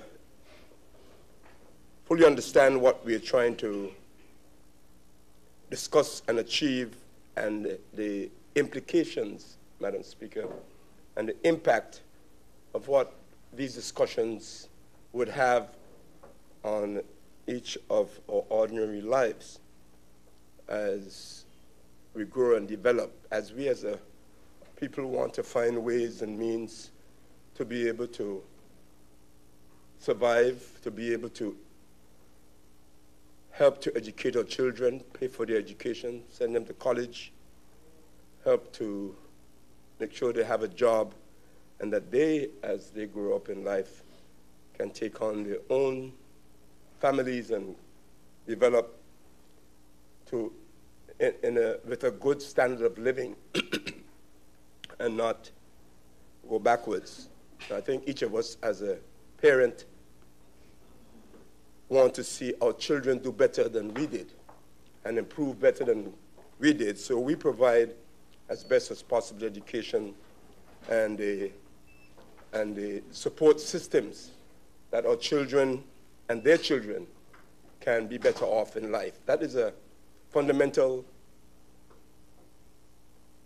aspect of Virgin Islanders, where we do every little bit possible to see that our children and our children's children can be better off. In that context, Madam Speaker, if you put it in a wider context, the territory of the Virgin Islands, and we as legislators who are elected to office also have to take that responsibility to ensure that the standard of living for our people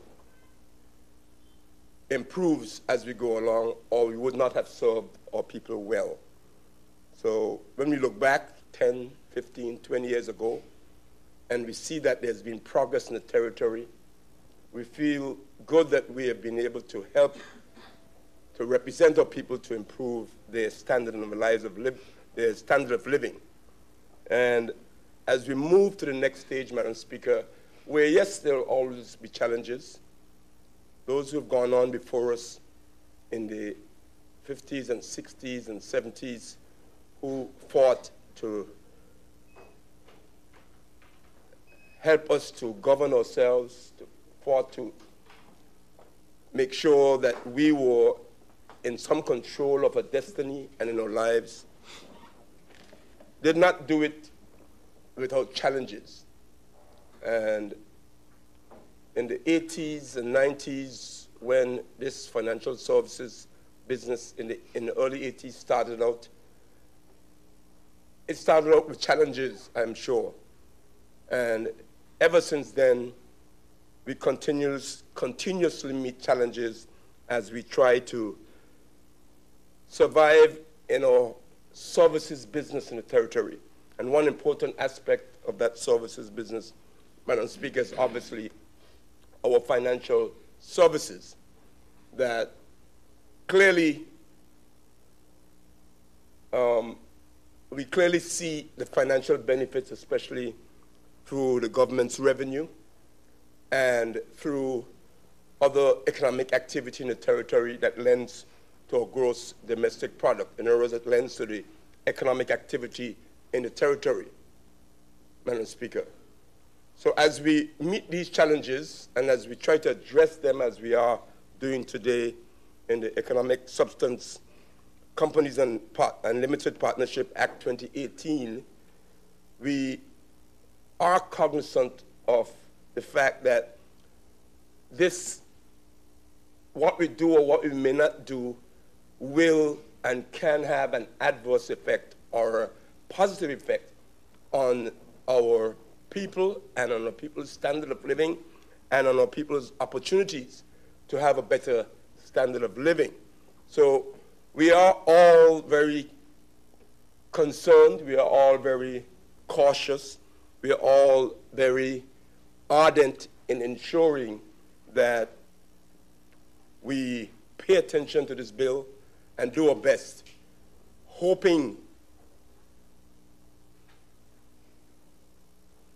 Madam Speaker, for the best.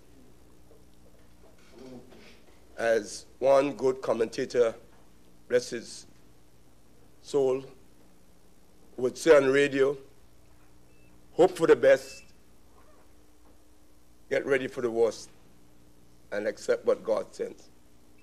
So this is where we are with this bill, Madam Speaker. And I know there's been a lot put into this bill. There's been a lot of deliberations. Premier, probably the first time I've seen him so worried in his attempt to address this matter, in any other matter. And met several times. He's been back and forth, even at the last minute yesterday, addressing issues that kept changing.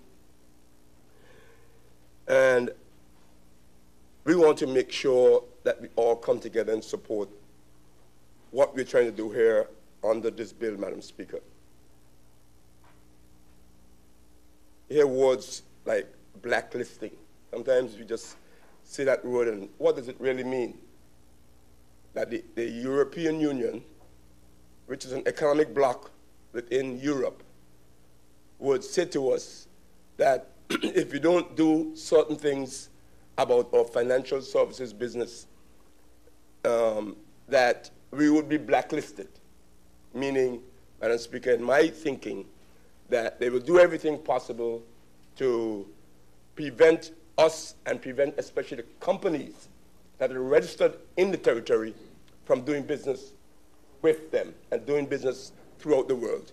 Which means that the companies who are registered with us would not feel that it's any longer attractive for them to do business in the BVI if they're going to be blacklisted or if they're going to be prevented from using their companies to do business internationally, whether in Europe, whether in China, whether in the United Kingdom or wherever. If we are blacklisted, then these companies would have difficulty carrying out transactions, simply buying an item or product in the United Kingdom or in Europe, or simply buying a piece of property, or simply carrying out a contractual arrangement to do a development in one of those territories. If they are blacklisted, if we are blacklisted, it means that the companies who are registered here would be blacklisted and won't be able to do business overseas. And that is what you may call the bullying tactic that the European Union is using to bring us to this point, to address this issue of economic substance. And it then gives you that situation, I might call it a dilemma, Madam Speaker, of what do they mean by economic substance. And if the meaning of economic substance as is defined in this bill is so onerous that companies don't see themselves able to operate in the territory or register in the territory, then it means that they will leave or not. And it won't be necessary anymore to register their companies here. And as the bill states, Madam Speaker, in the objects and reasons, it is the European Union's attempt to ensure that their tax base is not eroded. And this issue of their tax base or their tax revenue being eroded became much more prevalent and got much more attention by them when in the crash of 2008, I think it was, the world economic crash, when a lot of these countries' economic activities and economic industries had some failure, and therefore their revenue for operating in these countries had fallen, and therefore they paid a lot more attention to the tax base that they believe that they should have. And therefore, Madam Speaker, it appears to me that from their point of view, in referring to economic substance, that they are aware that a country like the BVI cannot sustain 400,000 companies providing economic substance on the landmass of the Virgin Islands. Therefore, the result that they may be looking for would be achieved. So as we say, Madam Speaker, where is it going to end?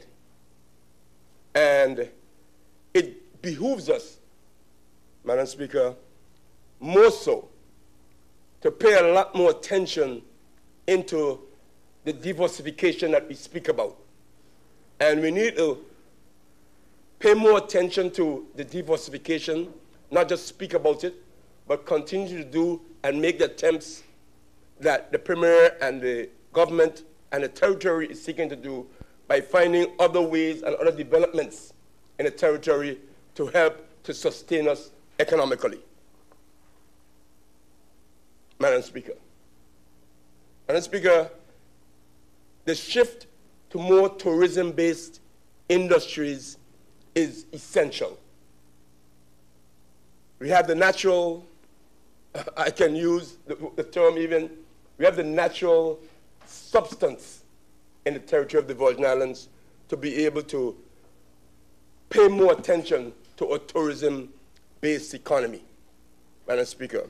And I think we definitely need to provide all of the infrastructural things that are necessary to help to sustain and develop that side of it. Infrastructural, whether it be roads, whether it be ports, Madam Speaker, whether it be airports, whatever it might be that can help us to move in a more direct and stronger way to sustain and develop our tourism economy, I think we need to pay a lot more attention to it. It may be an investment now for the future. And this is essential, Madam Speaker, and I commend the Premier as he continues to look very strongly in that direction. It doesn't mean, Madam Speaker, that we're going to give up our fight to maintain our financial services business, because this is a business that, as one speaker said, there will be always need for provision of financial services internationally all over the world. Exactly how we play our role and what part we play in it, as we have that infrastructure ready, we need to keep fighting to maintain that. And so we will, as is indicated by this bill today, we will continue to try to maintain that, Madam Speaker. But obviously, we have to shift the way we do it, and obviously, we have to pay attention to the other areas that we can diversify into. Madam Speaker, many years ago, when we spoke of cruise tourism, I think there was always that feeling that cruise tourism, a day tripper, a person who comes for a day, doesn't really contribute that much to the territory's tourism product. But I'm sure that there is no one in the territory today who will hold to that premise in seeing what cruise tourism is doing for the territory of the Virgin Islands, has done and is doing today, and will continue to do as we grow and develop. And Madam Speaker, if you go to the various conferences of the cruise ship industry throughout the world and see the direction that cruise tourism is going, where persons from all over the world of all kinds of means are cruising on cruise ships. And therefore, it's an area that we must pay attention to, continue to grow and develop, continue to try to attract the right direction in cruise tourism, and make sure that we continue to develop the infrastructure on land and on sea to provide for cruise tourism, Madam Speaker. I, for one, am pleased that in the morning when I drive along the road and I see the cruise ships arriving, and I see the tourists on the buses going to various places, and the ferry boats moving them to our sister islands, and the positive comments that are coming from the cruise tourists, that as you meet them along the way or as you meet them on the cruise ship dock, and the positive feedback from the vendors, from the taxi drivers, Madam Speaker, and from many aspects within our economy, that we can see that we must pay more attention to these areas as we diversify our economy. So I am pleased about this. But we need to continue to look at the other areas and try to find a way to not be so dependent on the financial services business as we have in the past. And even if we are dependent on it, that we can continue to think of a different approach to it and how we can benefit from providing financial services to persons internationally throughout the world. And so this is something, Madam Speaker, that I would like us to continue to pay attention to. I'm not going to regurgitate, like I said, a lot of what has been said before, but I wanted to just lend my voice, Madam Speaker, to encouraging us to continue to fight to maintain our stance in the financial services business and support any government, whether it's this government or another government, in providing those services internationally and regionally, and also, Madam Speaker, to be able to find ways meaningfully of diversifying into other areas in our economy, such as developing our tourism, such as looking at other aspects of how we can address the demands in the world today. One of those, Madam Speaker, that I continue to say we have a marvelous way of becoming a part of is in the area, Madam Speaker, of looking at how we can utilize the sun and the wind and all these things as we seek to shift from the regular way of energy and providing a different type of energy, Madam Speaker. And we encourage our young people to look at these areas. We encourage it as an industry. We encourage it, Madam Speaker, as things that can be done to be a big part of the economy where small industries can develop and grow in this area. One young gentleman who consulted me regularly, along with my son over in Panama, they sent me some information that is out there already, where roads, Madam Speaker, are being built in a way to take the sun in, solar, within the paving of the roads, and light the streets, rather than depending on fossil fuel. Madam Speaker, this is happening already. And in the reconstruction of our roads that we want to do in the future, we can take this into consideration. How we can provide renewable energy through the paving of our roads and provide solar, where the sun is striking down on the roads all day, that the energy can be saved in that, and later in the evenings put out to light our streets and light other things around us. How can all this happen? And how can we create industries around this? And how can we grow and develop? These, Madam Speaker, could have been far-fetched years ago, but these are things that are happening right now. And with the natural sun that we have and the natural energy we have in the territory, we can harness it and be able to use it for the future. And it must not, Madam Speaker, be just talk, but we must explore how we can make these things happen and utilize them, Madam Speaker. Yes, when an emergency happens in Anegada and the generator breaks down, could we move towards providing natural solar energy in a place like Anegada, almost totally for the island, and be able to provide that on a on a country like that, Madam Speaker, where we can continue to make it pure and beautiful without emitting fossil fuels in the air from diesel generators. These are things that we must look at down the road and see how we can even intertwine that with the tourism as an attraction, that we have moved to higher levels of renewable energy, Madam Speaker. So along these lines, Madam Speaker, I want to commend the Premier for bringing this bill here. I know it's a difficult one. I know we're groping in the dark, so to speak, but we must nonetheless move through the dark and try to get to the end of a tunnel and be able to maintain the strength of the economy and grow and develop. So with those words, Madam Speaker, I lend my support to this bill and look forward to it passing in the House today. Thank you. Thank you for your contribution. Honorable Minister for Communications and Work. I recognize the Honorable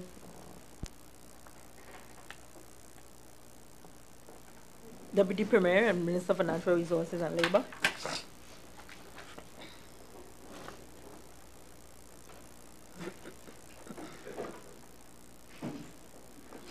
Thank you, Madam Speaker.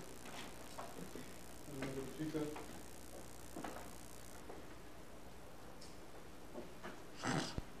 I apologize for my tardiness this morning. Arriving about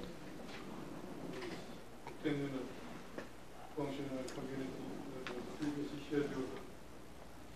Coincidentally, with respect to the same issues that my colleague was ended up launching of the Long Heritage Project.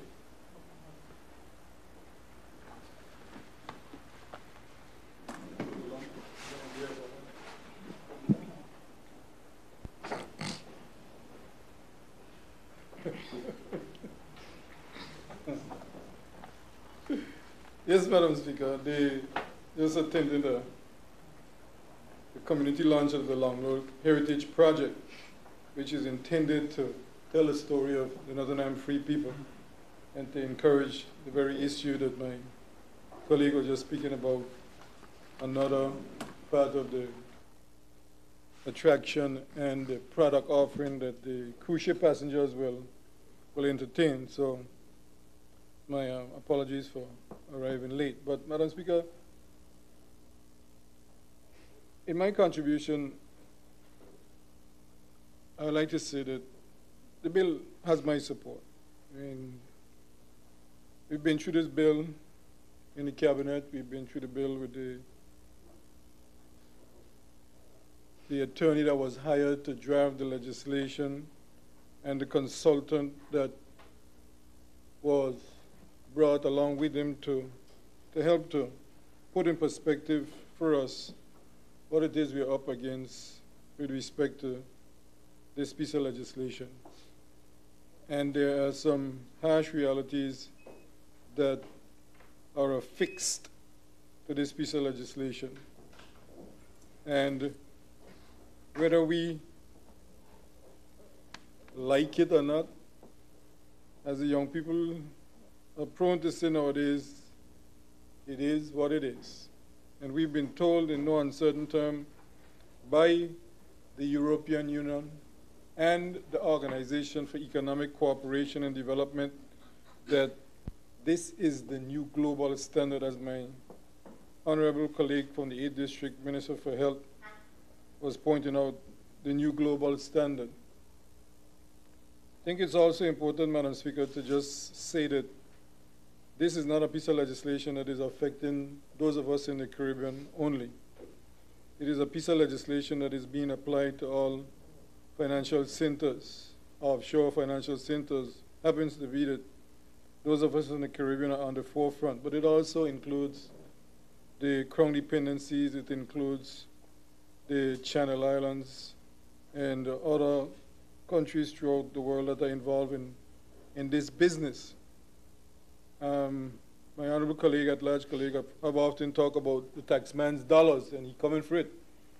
And those are the harsh realities. My honorable colleague, the territorial at-large member, Honorable Skelton, likes to warn us that the taxman is coming for his goods. And all his all of this is basically to tell us that they're tightening the noose around our neck. You know, we could polish it up, we could make it look pretty, we could do anything we want, but that's the bottom line. They're tightening the noose around the neck. You know, it's been said earlier that these issues have been around for 20 years. You know, the day of reckoning has finally arrived. And it's that we are ready to play. Are we ready to play? The day of reckoning has come. They've told us in no uncertain term, if this legislation is not passed by the 31st of December 2018, which is, as far as I can count, is about 12 days away, 13 days away, something like that. If we don't pass this legislation by then, we are going to be blacklisted. Plain and simple. There's no issues about that. We all recognize, Madam Speaker, that once we pass the legislation, we have, you know, a very tall order to climb to be able to sustain the level of business and, of course, the revenue that we collect from financial services. So we are basically juxtaposed between the devil and the deep blue sea, between a rock and a hard place. If you do, you're damned. If you don't, you're still damned. And we have to choose which road that we're going to travel. It's like when you're young and you're told, if I put a whole plate of food before you and I tell you, if you eat always, you get a backside cut, and if you don't eat it, you still get a backside cut. Which one are you going to choose? And most of us, you know, would have oftentimes said, I might as well eat the food, because at least I won't be hungry, you know, and take my licks and then it will wear off. But basically, you know, that's where we're at. And, you know, my understanding and listening and reading around these subjects tell me also that, you know, our people who are on the forefront of fighting these battles, you know, people like Mr. Neil Smith and the others involved in this day-to-day struggle that are on the phone with the EU and our consultants in London. They're telling you that the bar is shifting by the moment. So when you think you've satisfied one particular concern of the EU and the OECD, they come back right at you and tell you something else. It's like they never even heard what you said. So we're really in a difficult place. And I don't think we want to take the risk and be blacklisted, because then, you know, we may lose everything. So we're going to lose some and then fight to recover it. Are we going to take the risk and lose everything and then have nothing from which to fight? We're going to struggle with it in committee stage. I've seen that coming. But in the final analysis, are we going to be able to pass a piece of legislation that is going to be acceptable to the people who have forced it upon us? I mean, it's one of those dilemmas that we find ourselves in. And we basically have to, again, as the young people say, we just have to man up. We have to man up and decide which direction we are going to take. This ain't a situation where we could sit on the fence and watch the traffic go by. We have to make a decision, and a decision has to be made. And one way or another, if we made no decision, a decision will be made, difficult as it is. But, you know, I said at a different function the other evening that we're at a point in our history, in our development, where we've got to make, you know, a bold decision. That's bottom line for our country. We've got to make a bold decision. In 1982, I think it was 83, somewhere around there, when the double taxation treaty was abolished. Overnight, I think it's, you know, some significant, like 20% of our revenue, or the revenue was lost overnight when the treaty was abolished. And we all know the history of that. Some people went to work and came up with some suggestions and some ideas, and out of it came the International Business Companies Act, the history of which has now been told.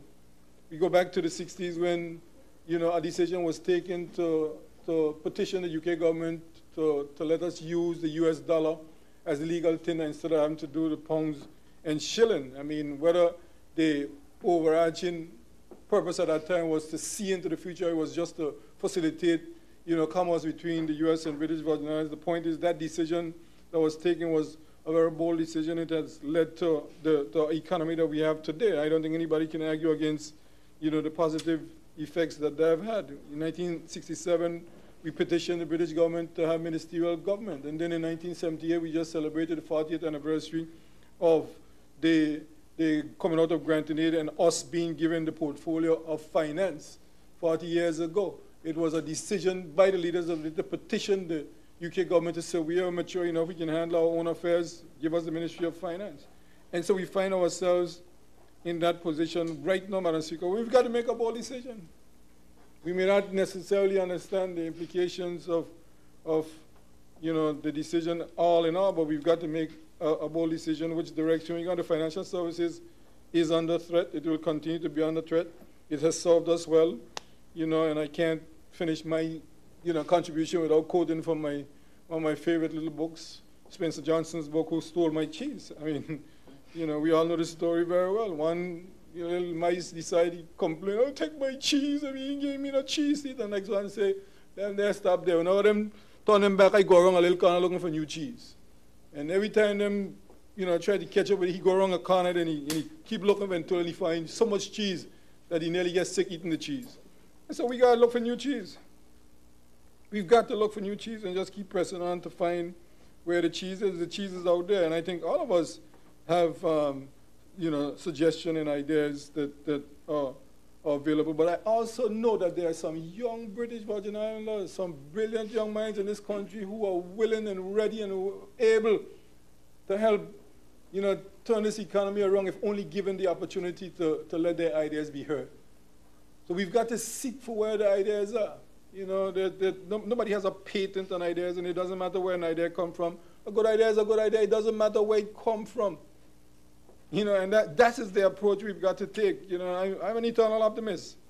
When I'm finished with politics, I look back, hopefully be able to write my memoirs. I'm going to smile at some of the stuff and just hopefully make some contribution to the historical records. But I remember when I was in the opposition and I served on a group called Team BVI.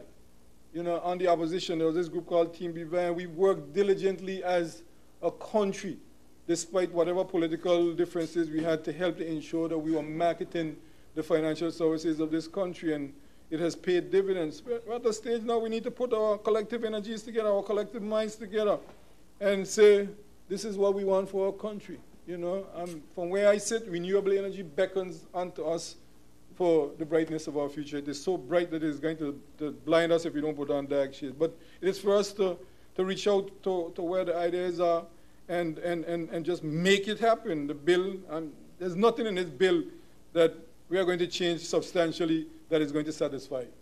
Because our technical people have been pushing and back and forth.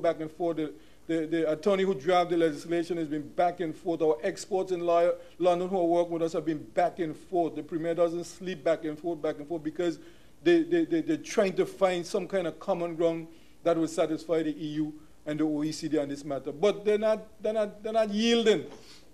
They're not yielding. So we have got to decide and be bold about it. We either going to take some of the pie or take none of the pie. It's that simple. It is that simple. The amount of talk we talk and all we want to kick up and carry on like a bad mule, poop, ain't gonna change nothing. We got to choose and make a choice. Piece of the pie or none of the pie. A friend of mine gave me a book recently that I read on one of my travels. It's entitled, and I recommend it for all of my colleagues and anybody who have a really interest in the future, written by Shimon Peres, the former Prime Minister and President of Israel. The title of the book is, It Is No Time for Small Dreams. No Time for Small Dreams. And he chronicles his own life from when he was in Poland in the early 40s, during the Nazi invasion, and how he got out and ended up in what was then, there wasn't even in Israel then, because the state of Israel was created during his lifetime, and he chronicles all the major decisions and how those decisions were made to help put the nation of Israel to where it is right now. And in the final chapter of the book, he went on to say that the world has had many wars that were fought over land and territorial boundaries. Wars that were fought over who owned what and who didn't own what. But the world has changed, as my honorable colleague from the 8th District was just saying. The world has changed. It has changed to the point where it is just two people who are regular, ordinary human beings that have literally changed the world. Two simple people who drop out of college that basically have changed the world. We must inculcate in our people in the BVI, smallness has its advantage, but there is nothing to waste about a mind. Doesn't matter, the world has changed. You don't have to live in China to be successful at anything in today's world. So Google and Facebook that basically run the world nowadays were created by two young men who basically, you know, on a different path. Where we have our own people there who could create something that could take this country from where it is to the great beyond. And that is the approach we must take to help our country advance at this point in time. Because our country has an extremely bright future. We just need to put our hands and feet and everything else to the plow and get the job done, Madam Speaker. I thank you very much.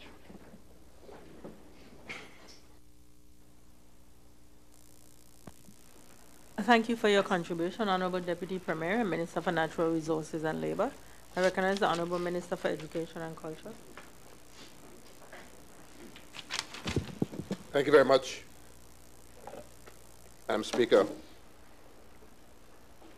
Madam Speaker, my contribution today won't be very long because most of the issues have already been ventilated, and I must say properly so, by the other colleagues who spoke before me. Madam Speaker, this bill is a very interesting one. And for the time that I've been here, it certainly marks something in my mind because all of the bills that have come to this House during the 2 terms that I've been here, we all look out for what is in the best interests of the country.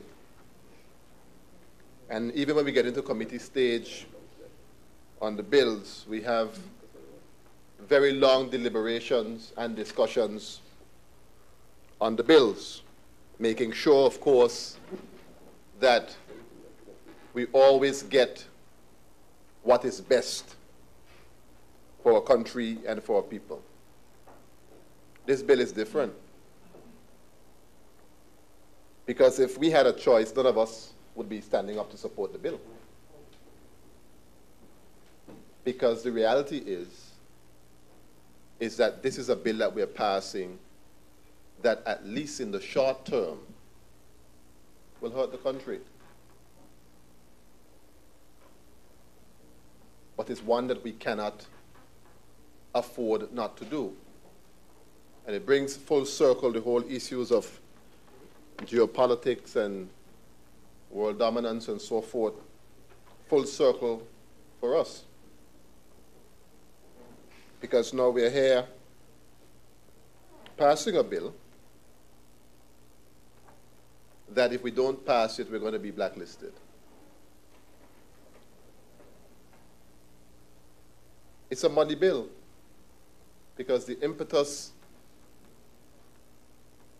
for these sanctions and these positions, particularly by the European Union, surrounds profit shifting, making sure that persons who conduct actual business in their respective territories pay taxes there, as opposed to paying taxes in low-tax jurisdictions or zero-tax jurisdictions, and this is what it's about. And it is the latest move in a number of fights that we've had over the last decade to protect the financial services industry. And the people who work in the industry, Madam Speaker, I have to commend them because they've come up with very good ways to protect us very much over the years. And I've seen a good relationship between the persons in government, the BVI finance, financial services, and of course the industry that come together to do this hard work. I see the work of the Minister of Finance, the Honorable Premier, who doesn't always get the credit that he deserves for these types of things. Because dealing with matters like this in financial services can be extremely, extremely stressful. You have to maintain your cool when dealing with the issues. You know what is happening is unfair, but you can't let your emotions get the best of you. You have to try your best to see what you can do for your country. And it creates a difficulty. And here we are now with the latest issue, that of the requirement of economic substance. And it's important that the public gets a good understanding and a good grasp of what is meant by economic substance. And in the particular section of the bill, Section 8 is really where the crux of the matter is on the bill. It says that subject to subsection 2, a legal entity complies with the economic substance requirements if A, the relevant activity is directed and managed in the Virgin Islands.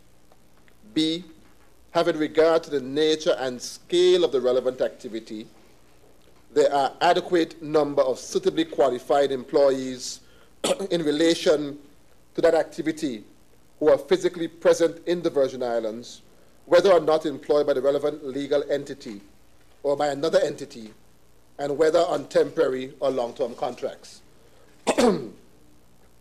That there is adequate expenditure incurred in the Virgin Islands, that their physical offices or premises as may be appropriate for the core income-generating activities, and where the relevant activity is intellectual property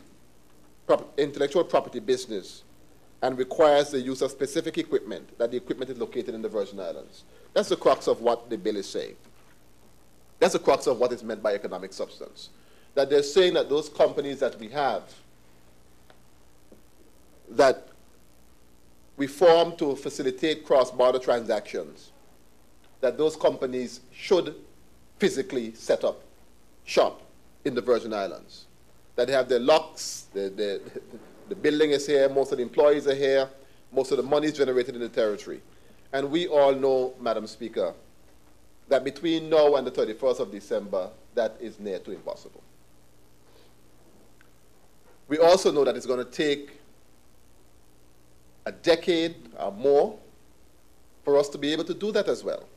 And then there are a number of other issues that will prevent us from that. Cultural issues, issues of space, the difficulty of companies moving and getting up from where they're located now to come to the Virgin Islands here. So it's going to create, Madam Speaker, some issues for us, certainly in the short term, that we are going to have to grapple with. But as we say, the effect of not doing it would be to have to be blacklisted, which will create other issues for banking and other complications in terms of our commerce activities here in the territory. And the key really is, Madam Speaker, is to see how we can diversify our economy. That is the key. We are late in it. We are very, very late in it. But as late as we are, it is the only way for us to ensure that we continue to provide a quality of living and provide the services that our people have grown accustomed to. The tourism industry, Honorable Vanterpool made reference to it, and the cruise industry. I remember standing up last year, just when the anti-money laundering sanctions bill was being passed, and I asked this Honorable House to look at the budget again so that we can direct more of our revenue to the tourism industry. This is the lowest hanging fruit that we have. I remember making that statement, and it was ignored. Because when I read what was happening in the UK with the anti-money laundering sanctions bill, and you read all the other sites and all the articles, you could tell that it was going to happen. And here we are again with another one. The lowest hanging fruit for us right now is the tourism industry. It is time to diversify, to put more of our resources into that industry. We've been doing good, I must say, because Premier has been able to sign some very good development agreements and so forth, and companies are coming to help us to be able to do that. But we need to do more. We need to support the tourist board more. Of course, not just throwing money at them, but making sure that there are deliverables and things that they must do for us to ensure that we get our numbers back up to what they were before Hurricane Irma, and then project forward in terms of those numbers going forward. Of course, developing our country in a way that all of us would like to see it developed, and not having it turn into something else. But we can control the development of it. But we need to get more serious, certainly, Madam Speaker, about the tourism industry. We have the agriculture industry that I don't believe that we are moving fast enough in that area as well. Because now you drive down the road and you see produce being sold down the road, and they're imported from somewhere else. And we have all that flat land up at Parakeeta Bay. I'm concerned about those things. We boast about the fishing industry and the types of fish that we have and the type of circumference that we have around the country in our waters. And we're not doing anything with it. We have to get serious about what we're doing. Because we talk about the things, it's almost like a theory. We talk about it, we can roll it off the tongue, but the action isn't happening. And here we are now, having to pass a bill December 31st. It's going to create major problems in our country. It's a serious matter.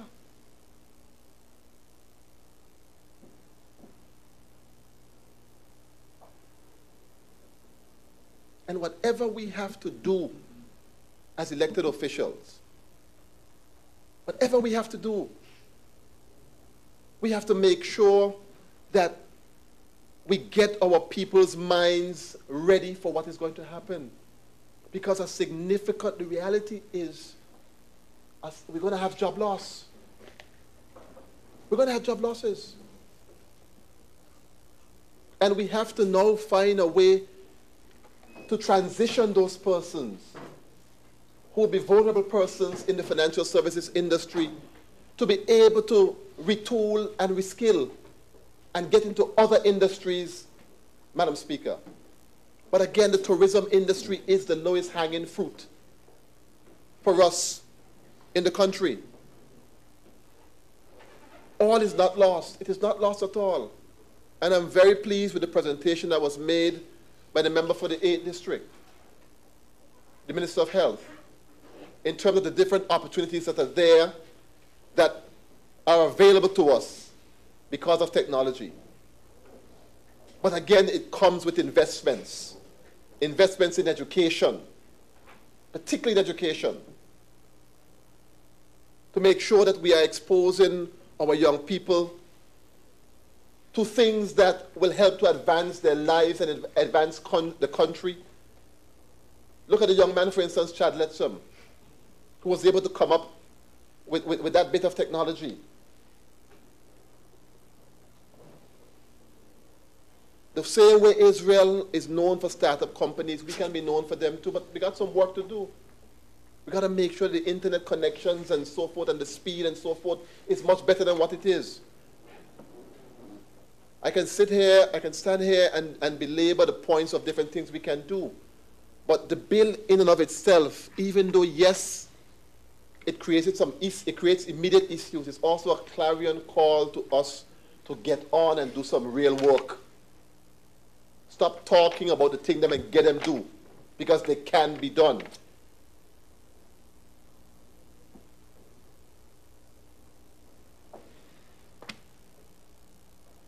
I'm concerned, but I'm also optimistic about the opportunities that this can present. And it's a very good time, if we're serious, for us to really go out there and try to diversify the economy to make life better for the people in the Virgin Islands. Thank you, Madam Speaker. Thank you for your contribution, Honorable Minister for Education and Culture. I recognize the Honorable Leader of the Opposition and Member for the 1st District. Thank you, Madam Speaker. Madam Speaker, as usual, I'll be brief.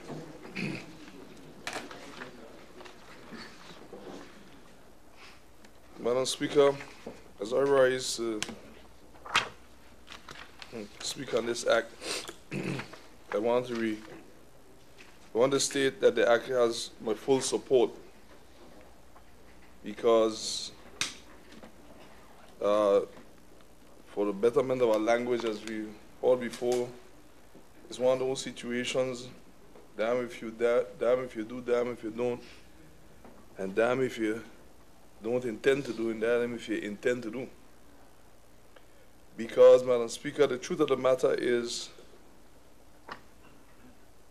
we have more to lose with this ring fencing, so to speak, that the EU is doing in any other jurisdiction. Because the type of business that we do in the financial services will be affected more than any other jurisdiction. Not that the others won't be affected, but we're going to get the brunt of the storm, Madam Speaker, as far as I see with this legislation. Madam Speaker, it is clear that this is one of the clearest signs of political bullying that I've ever seen in my entire life. And Madam Speaker, this is what you call the bigger countries taking advantage of smaller countries because their economies seem to be doing better. Madam Speaker, that is how I see it. Because government after government, chief minister after chief minister, premier after premier, has stayed ahead of the curve with all the legislation needed to keep our financial services ahead of the game, ahead of the industry with legislation. And Madam Speaker, if there's one thing that this Honorable House can say, that no matter what side of the aisle you are on, there was a sacred cow in here named the financial services. Whatever needed to be passed to ensure that this industry remain at the top of the game, Madam Speaker, it was passed. And today we're doing the same. But it's clear, Madam Speaker, that a few years ago, you, Madam Speaker, will remember that I stood here in this house. If I'm not mistaken, Madam Speaker, it's about 3 years and change ago. And I said something that was ridiculed heavily for it. And I said that this industry is basically going to be gone to the point where we'll only save about 50 to 60% of it. And when I said it, there was a lot of growling in here because at that time, the storm wasn't as heavy as now. But, Madam Speaker, when I saw every minute that we were doing many things to be able to satisfy the European Union, the OECD, and every time you finish, something else comes. Making the registers public, Madam Speaker, for example, public registers.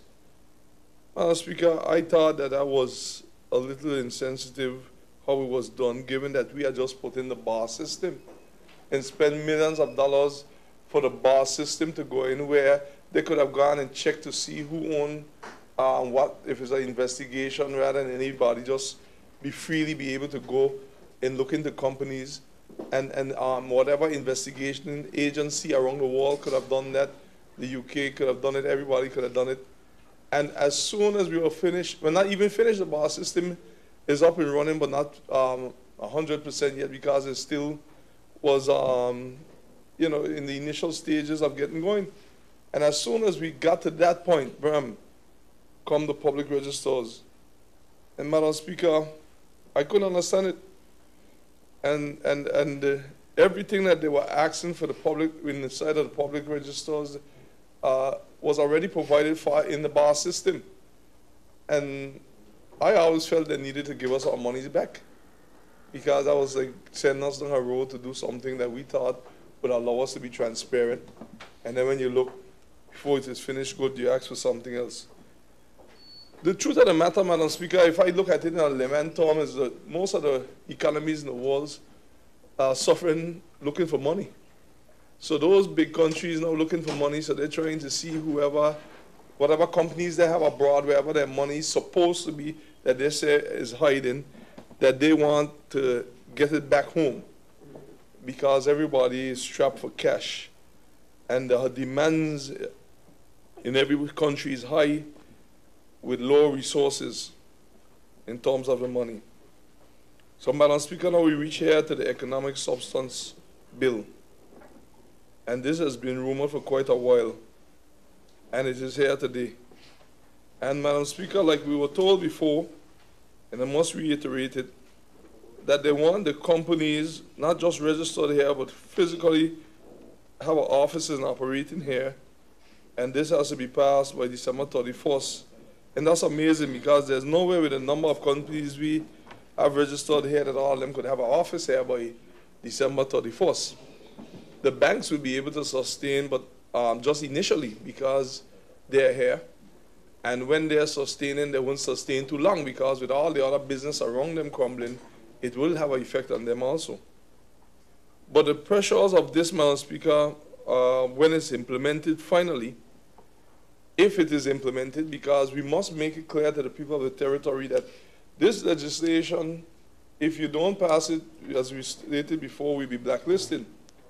If we do pass this legislation, none of us in this room have a 100% guarantee that the EU will accept the legislation that we have passed to be able to adhere to whatever they have been asking, because even since we started last week, the goalposts have shifted a couple times since we have started, causing little delays in the House of Assembly, so that amendments to the bill would have had to be made to see if we can be able to adhere to what the EU is asking.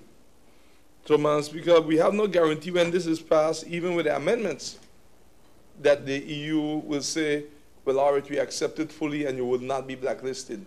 So that's what I mean when I say damn if you do, damn if you don't, because if you don't, you'll be blacklisted, and damn if you do, because if it's passed, no guarantee that what is passed here today will be fully accepted by the EU.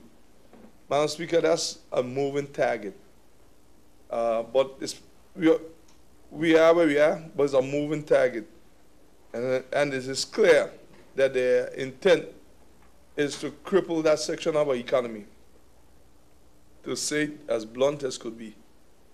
Because their perception is that the monies in the BVI are monies here and companies here that are doing a lot of illegal stuff. They don't come out and say, but that's what they're saying. And which is not true, Madam Speaker, because the British Virgin Islands is the most well-regulated jurisdiction, even more well-regulated than those who are trying to put sanctions down on us. But yet, Madam Speaker, they want us to adhere to things that they themselves don't have in place. That is what I mean by that this is the heaviest political bullying that I've ever seen in my political life. So, Madam Speaker, yes, when this is passed, in terms of layman language, once it's passed, we will lose some business, sad to say. And if it's not passed, we will lose all the business, more so. But, Madam Speaker, what is amazing is that no matter how many times these things come up and you try to explain to the European Union and all those who have been dealing with this thing, the UK, the Premier and myself went to the UK. And I must say that when we went to the UK and we went to those meetings, some said it was a waste of time, but I realized that even more marketing needed to be done, because we were able to sit down with some of the MPs and totally give some presentation to help them better understand what the BVI is about. And Madam Speaker, some of them actually told us if they had known what they know now, it might have made a difference to them, because this is what they were informed, and they told us what they were given. And some of them, Madam Speaker, was honest about it. So it's clear that even a little more education on our part has to be done, Madam Speaker. But this this, Madam Speaker, is quite a day. And the brunt of the storm, if the recommendations are accepted, if the act, when passed, is accepted, with the business that the BVI will lose will not happen in 2019. Only a little bit. The real effects of this act, once passed, will be felt in 2020 and beyond. Madam Speaker, there's no doubt in my mind that the diversification of the economy is essential. And I've been preaching that there now for quite a while. Because the digital economy that I'm here speaking about, I sat here now and I saw the budget after budget came in the past few years, and it was never properly funded. The budget wasn't presented by me, it was presented by the government. Digital economy is crucial for the survival of the Virgin Islands. And Madam Speaker, with the 7, and now this will be 8 budgets that I've seen, from the time this came more urgent, I would say within the last 6 years, I've not seen anything in the budget that reflects that we were recognizing that the economy had to diversify and that we were recognizing that the digital economy needed to be funded. So we are saying that we have to diversify, but the actions inside the budget over the last few years have not shown it. And I'm one of those advocates, and I know the government can't do it because, as I got up and I said, that was the government's best plan for the RDA. And I'm saying, even going into this season that's coming up, that there's no way that this territory can take up $500 million and spend it in just buildings. It is no way. Yes, we'll have buildings when we are finished. Yes, we'll have a lot of things that look good. But we have to go for the loans, and some of the loans were held up because our accounts weren't straight. So we delayed ourselves. Because no bank give out loans without audited financial statements. So we delayed ourselves due not to being up to date. So we delayed the diversification of the country. But no bank will give out loans unless your account's up to date. And I said that when we go to get these loans, and I've seen the plan and all what we're going to build, we can't take up $500,000 and put it mostly in buildings. That is where we have to now develop new economies and also diversify existing economies. And one of the things that I am proposing has always been, and I continue to propose on the radio, talk shows everywhere, is the amount of money that needs to be put aside out of these loans to capitalize on these new industries in the modern way, whether it be the marine industry, which has to be one, the performing arts industry, agriculture industry, the fishing industry. Madam Speaker, there's a couple industries, now, for me, that I keep naming about 5 of them, where we have to put in the money for the training, not only the training, the legislation, and not only the legislation, the protection of our people, Madam Speaker, because we have to weigh the weight of this dollar that we were going to be losing, because financial services is 60 cents to every dollar. The question is how much of this dollar goes into the government directly and how much of that is into the people in terms of that goes into the governments in terms of how government runs. So we have about $160 to $190 million a year from the budget for this. But we have many other industries outside of government that would not get a direct effect of the financial services hit like that, and we have to invest the money in there. Because when we look at all these other new industries that we have to move with haste to be able to invest in, train our people in, and get them ready. It is 4 stages that we have to put the country through right now when this bill is passed. And it should have happened from before. Is the intermediate stage, which is dealing with the current situation of our people. Getting them back in their houses, getting jobs, the basic necessities that our people are lacking. That intermediate stage has to be dealt with. It has to be done in a 4-pronged approach. We have the short-term phase, we have the medium-term phase, and we have the long-term phase. Some of these new industries are going to be long-term. And in the meantime, we have to do certain things now. So that when we reuse some of these funds and grants that we're going to get to build a new BVI, the BVI where our people will drive the economy rather than the economy driving our people. Financial services came upon us and it has been good to us, but we have been good to it also, because nobody comes to invest where they're not going to make money. So obviously this jurisdiction has attracted a lot of persons because it was a feasible jurisdiction to make money. So it was a balance. But Madam Speaker, can I tell everyone that most of our people, whenever you train them to take over the senior part of the financial services, is always the goalpost was always shifting. We never had enough people in this section. We never had enough people in that section. We trained more. We opened more programs. We ran programs by the college. We sent them away. Whenever you look, it still was something else they weren't having. We cannot start any new industry in this country to subsidize from what we're going to lose from the financial services the way we did it in the past. We cannot have our people playing catch up to the industry. Or industries. Whatever we're going to do has to do with the training, the legislation. It has to do with the funding to help our people to get whatever they need to be successful in it. Case in point, Madam Speaker, agriculture has been mentioned. Madam Speaker, we are in a position now to help our people in a modern way to get inside of the farming or whatever the case may be. And then when I look and see how much money we spend in chicken importation, Madam Speaker, and we could get involved in the raising of those chicken here with our people in a public-private partnership. Because, Madam Speaker, when I analyze it, and then we put in legislation so that we could make sure that we take care of the amount that we need now, and the rest come later, and we allow that through legislation. These are some ways, Madam Speaker, I want to name, but we have to train our people and make sure, just like the USDA, that our people keep a standard with the agriculture, with the farming, with the fishing, so that we make sure that our people are healthy, not only from the production that they do, but to make sure that they're healthy and safe.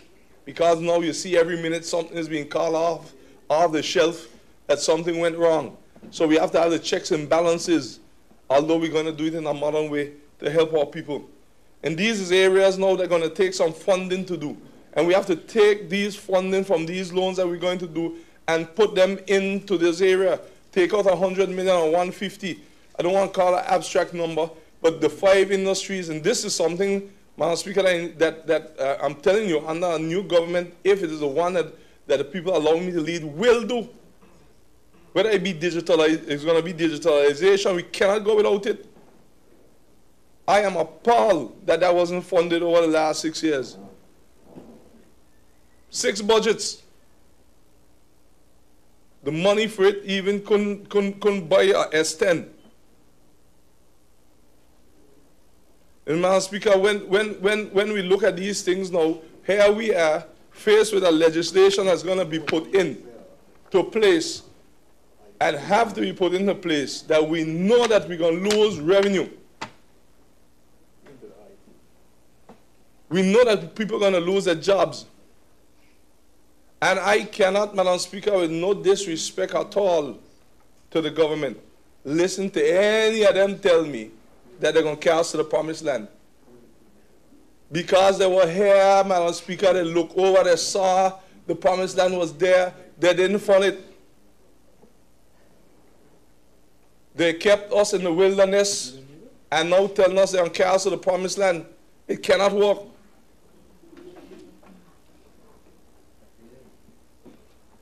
So, Madam Speaker, that's all I'll say for that part, because there's so many industries. The Minister is correct. I heard with the tourism, put more into tourism. But it was his side and put it in. It was his budget, not mine. I sat over here and I said aye because I had to say aye. But not putting it in now have us saying aye, aye, aye. But who have us saying aye, aye, aye? The government sitting over there. I don't have the vote. At that time, we only had 2 opposition members here to stop it from going in. So why tourism wasn't invested in heavy? The government is over there. They passed a budget. Why is agriculture not invested in heavy? The government is over there. They had a budget. Why is fishing not invested in heavily? The government is over there. They didn't invest in it. Why is the digital economy not invested more? The government is over there. They didn't fund it in the budgets. And they didn't get funded in 1 budget, 2 budgets, 3 budgets, 4 budgets, 5 budgets, 6 budgets, 7 budgets, and now we're to the 8th budget, and we're hearing that we're going to take you to the promised land. Moses is dead.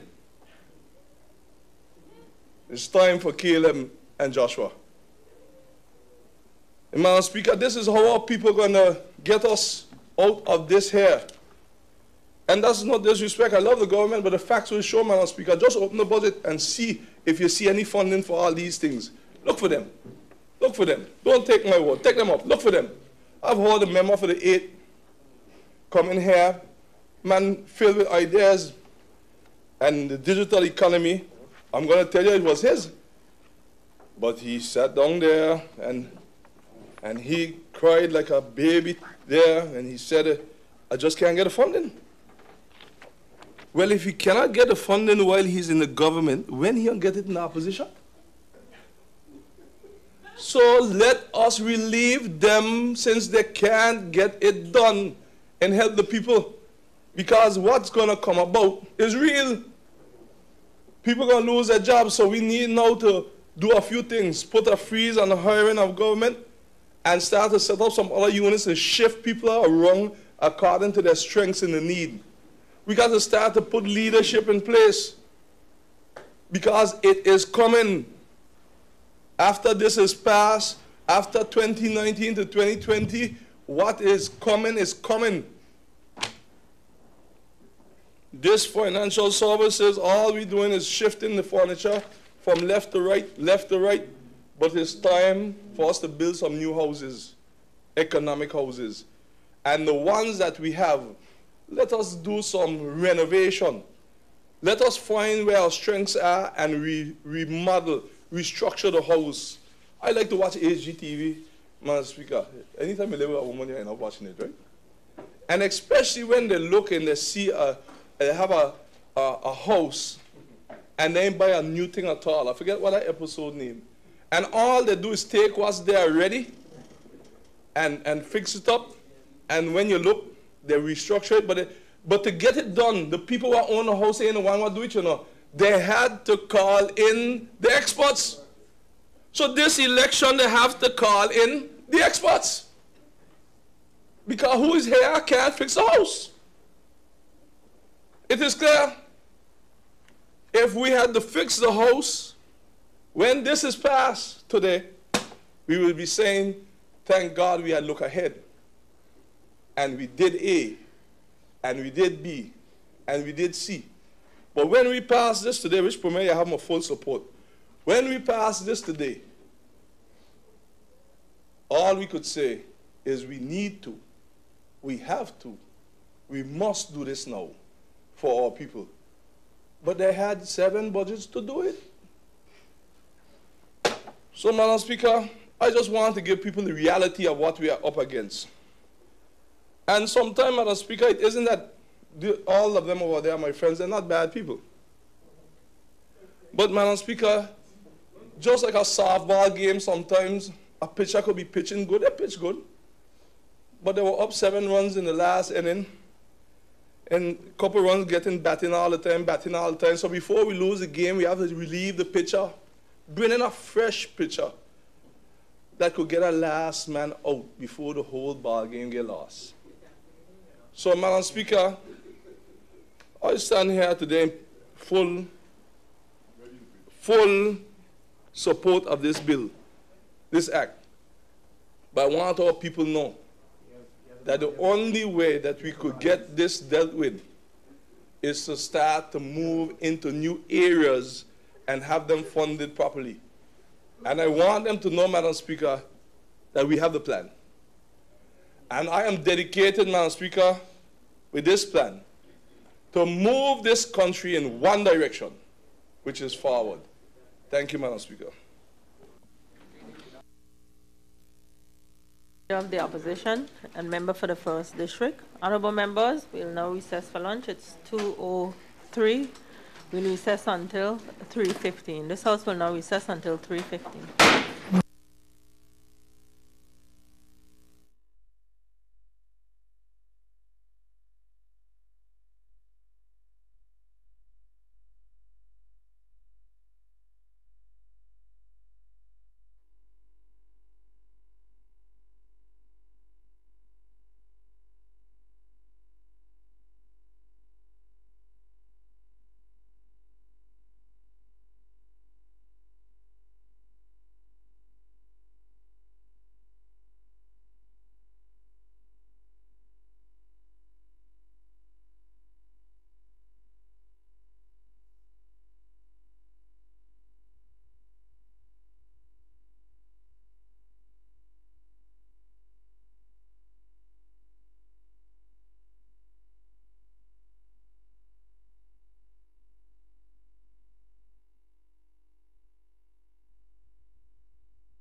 This House now resumes its sitting.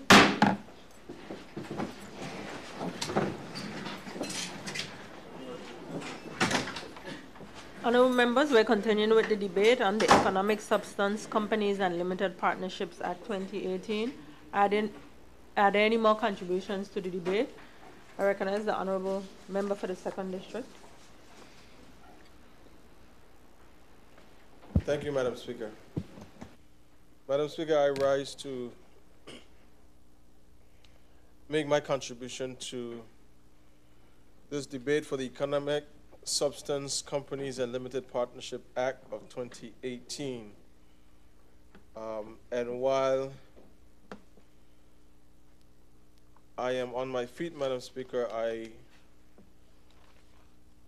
want to say that the sentiments raised by the members who spoke before me, some very good points have been raised. A number of things that we have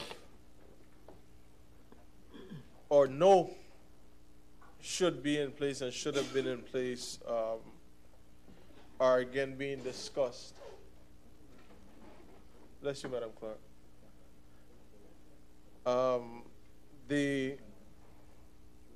The critical stage, Madam Speaker, that we find ourselves in, again, as members have said, is one that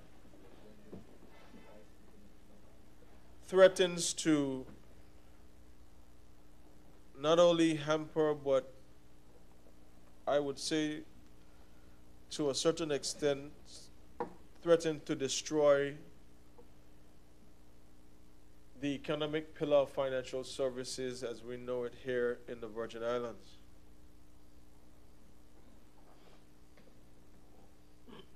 And as the conversations, the member Skelton, at-large member Skelton, and others have said, this financial services industry has been under attack for quite a number of years. I think what is critically important for us to realize is anytime you are doing something that looks good to other people, they would find a way to attack it. And the financial services industry, from those persons who had the vision, had the intuitive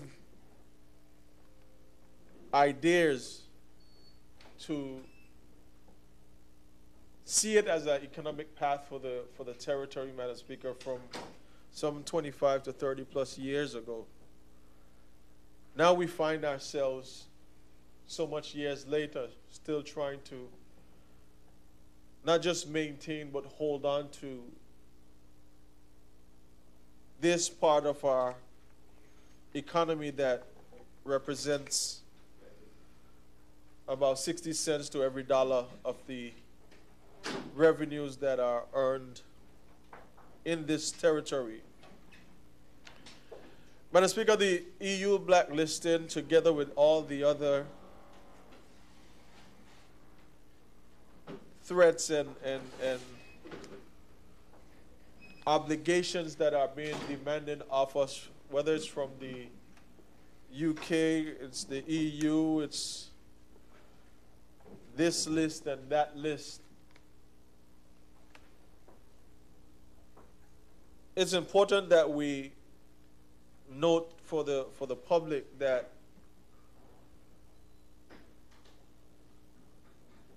what would it mean if this jurisdiction, if this territory was blacklisted by the EU? What would it mean from a financial standpoint?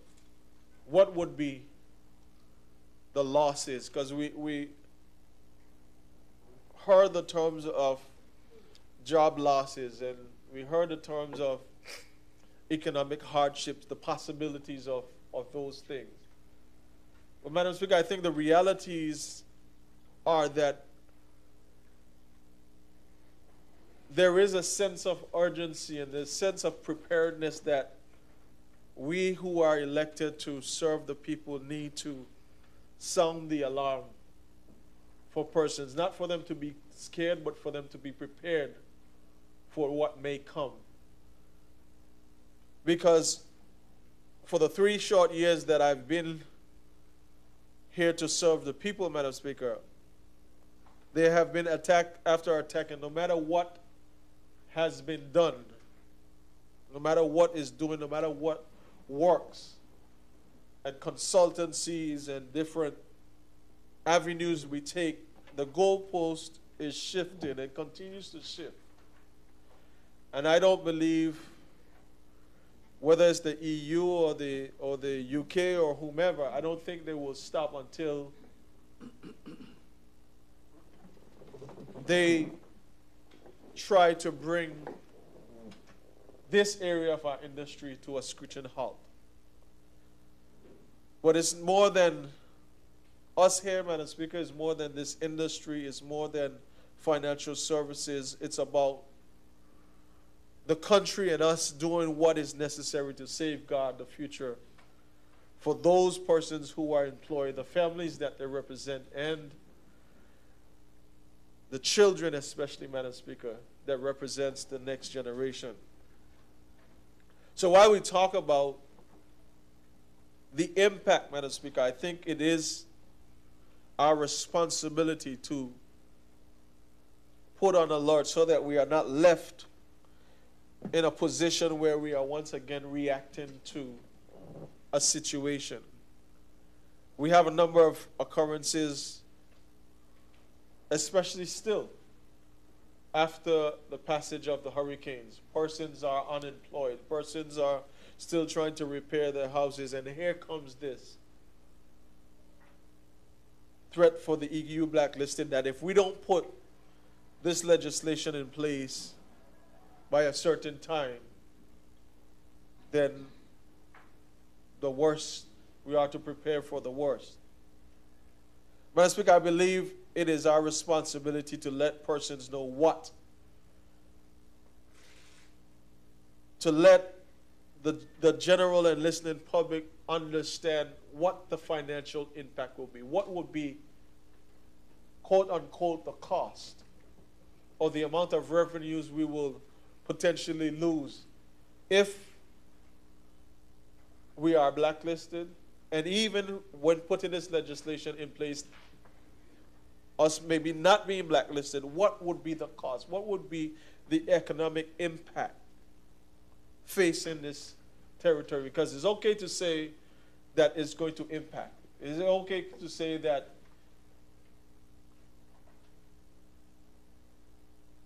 there will be threats of jobs lost and companies will leave? But what would be that number? What is that number? Somebody on the financial side needs to come and calculate or estimate what that cost will be so persons are aware.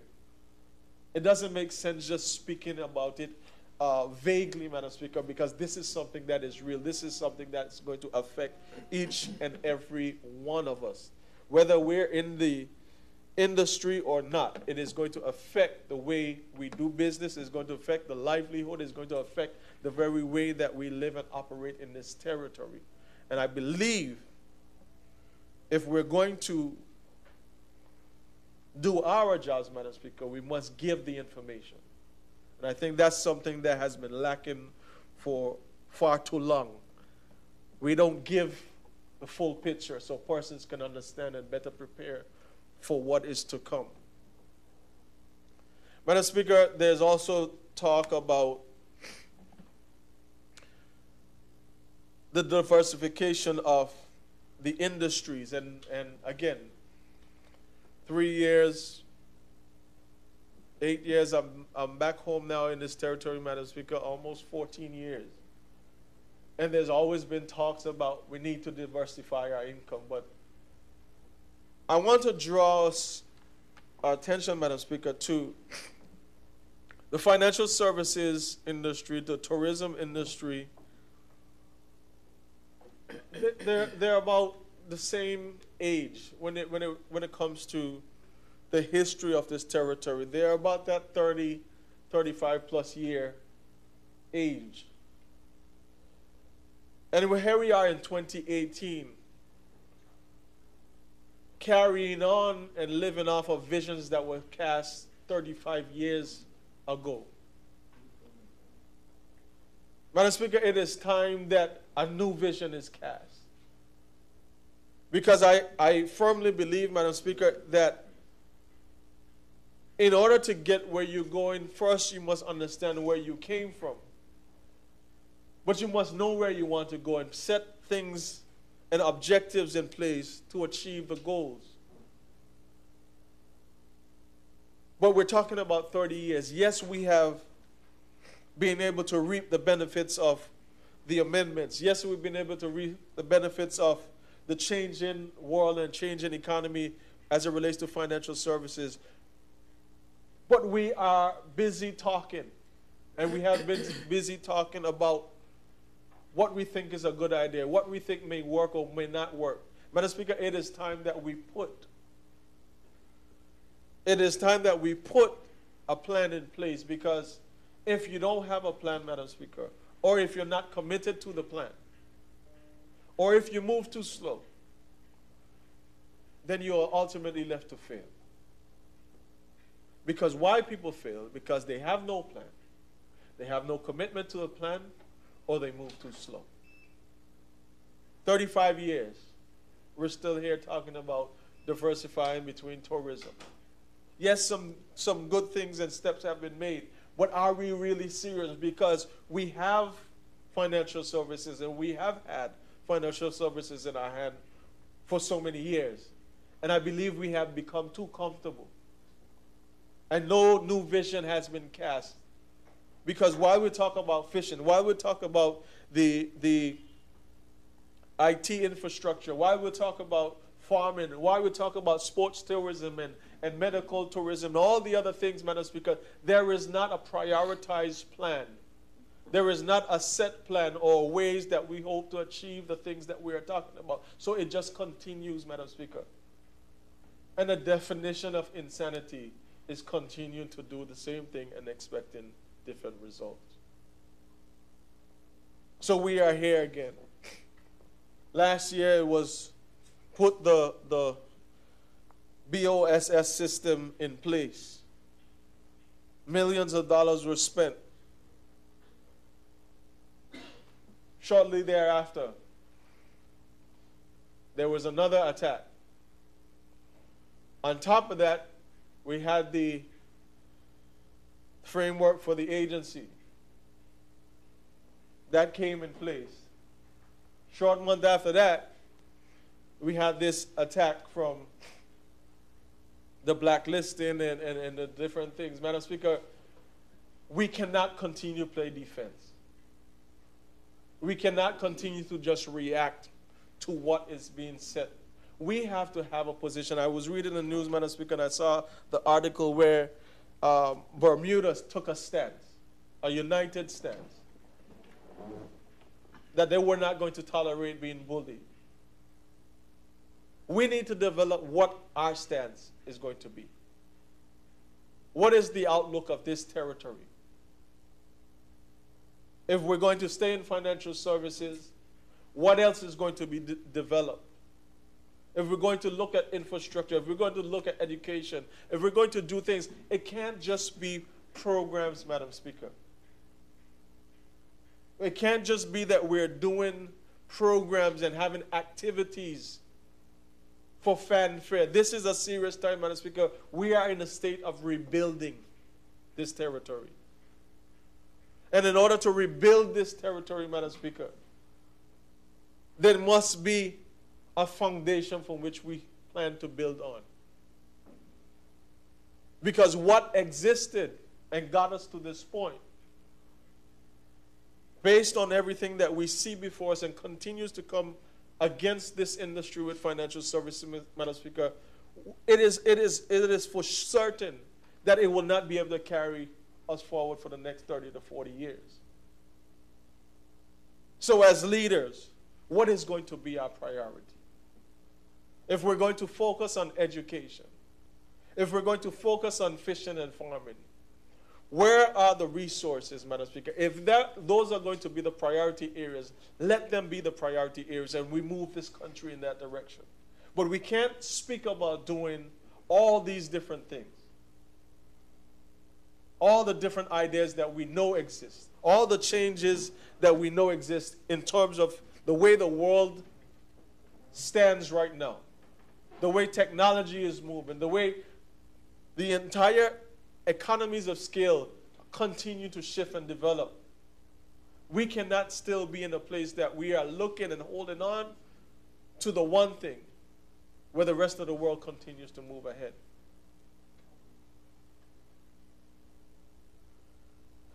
Madam Speaker, the bill has to be passed. There is no question about that. But my question is, what would be the next step? What is the next step? Where are we looking to? What is the plan going forward? How are we going to take this country with all the things that needs to happen to not only rebuild, but restructure, refocus, re-energize? How and what is the plan to get that done? Madam Speaker, the most underutilized resource in this country or in any country is the human resources. Yes, we have trained and educated a number of persons who have returned to this territory. When you look at the technology, you look at the way you can do basically anything on your phone now. Almost anything on your phone. 20 years ago, this was not the case. We had a phone booth that we used to have to go in to make calls. You can do everything on your phone, Madam Speaker. But when you look at the systems that we have in place in this 21st century, we're still behind the 8 ball.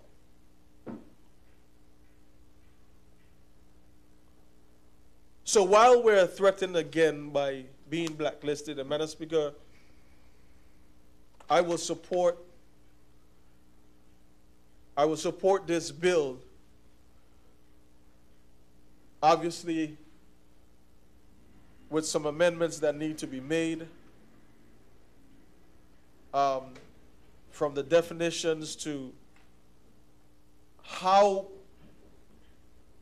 the position that we come out of, Madam Speaker, when we're done with the committee stage, will it be one that we are satisfied putting forward, that we don't have to wait tomorrow, but we're taking, Madam Speaker, progressive steps, that we're not just doing this today and then tomorrow, because as the goalpost is changing, we have to anticipate what some of those changes may be. We have to, Madam Speaker, not just be reacting. Anticipate some of the other things that they have not asked for, but you know they probably will. So while we're doing this to avoid being blacklisted, we also have to be forward thinking and anticipate what else may come.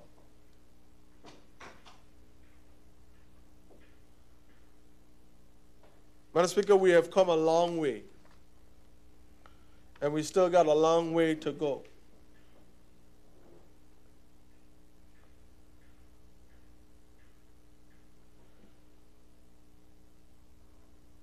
I think it was 2016 when I was on the government side. The Premier allowed me to go to the Joint Ministerial Council with him. And I remember the conversations and the OT representatives making their pleas in terms of how we are treated. as it relates to our economies, where rules are handed down, laws are expected to be passed here in our island nations, with no understanding for how we operate, the standards that are set. Madam Speaker, I remember specifically there was a document that Mr. Whitley, Benito Whitley, and his team there, it was basically a grade sheet to show all the things that were required in terms of the international standards and regulators. And out of 10 things, BVI checked out 7 out of those 10 things, when the UK, who was at that time requiring for us, didn't have 3 of the 10. But they are still steady forcing for us to do what they want us to do.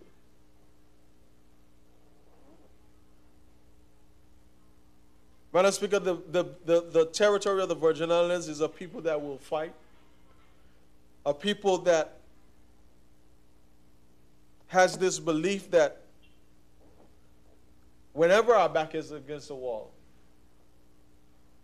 we will band together to do what is needed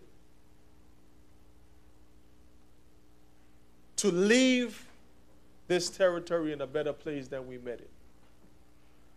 I am aware of all this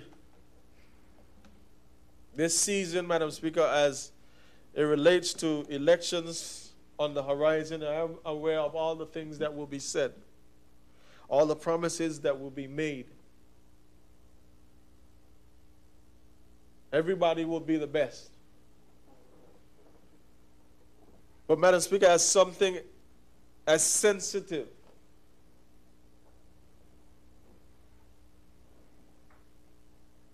as this piece of legislation that is forced down on us to pass, the only way that we can make any sense, because while we pass it in this House, Madam Speaker, the general public will still have no clue what is going on. In order to fight this fight, Madam Speaker, we must ensure that we educate and sensitize the public to what is at stake. And I am and will continue to challenge us, Madam Speaker. Information and knowledge is power. If we give our people the knowledge, if we give our people the information, they are then better equipped and sensitized to understand what we're up against. They're better able to prepare for some of the challenges ahead and not be forced that when something happens, we are always reacting. Madam Speaker, I will support this bill just as members before me, because I know it has to be passed. But I would hope and ask that we share the information, that we give the information to help the public to understand what we're fighting, what we have been fighting, what we're up against, and what could potentially damage this industry that we have and been holding on to for so long. Thank you, Madam Speaker.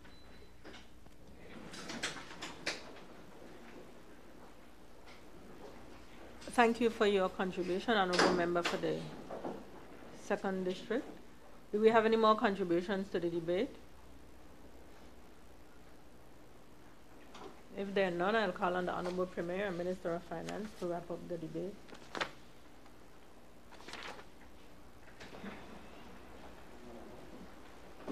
Well, thank you, Madam Speaker. I'd like to thank all my colleagues for supporting this bill before us. I know that everyone has supported the bill because we all recognize the importance of doing so, Madam Speaker.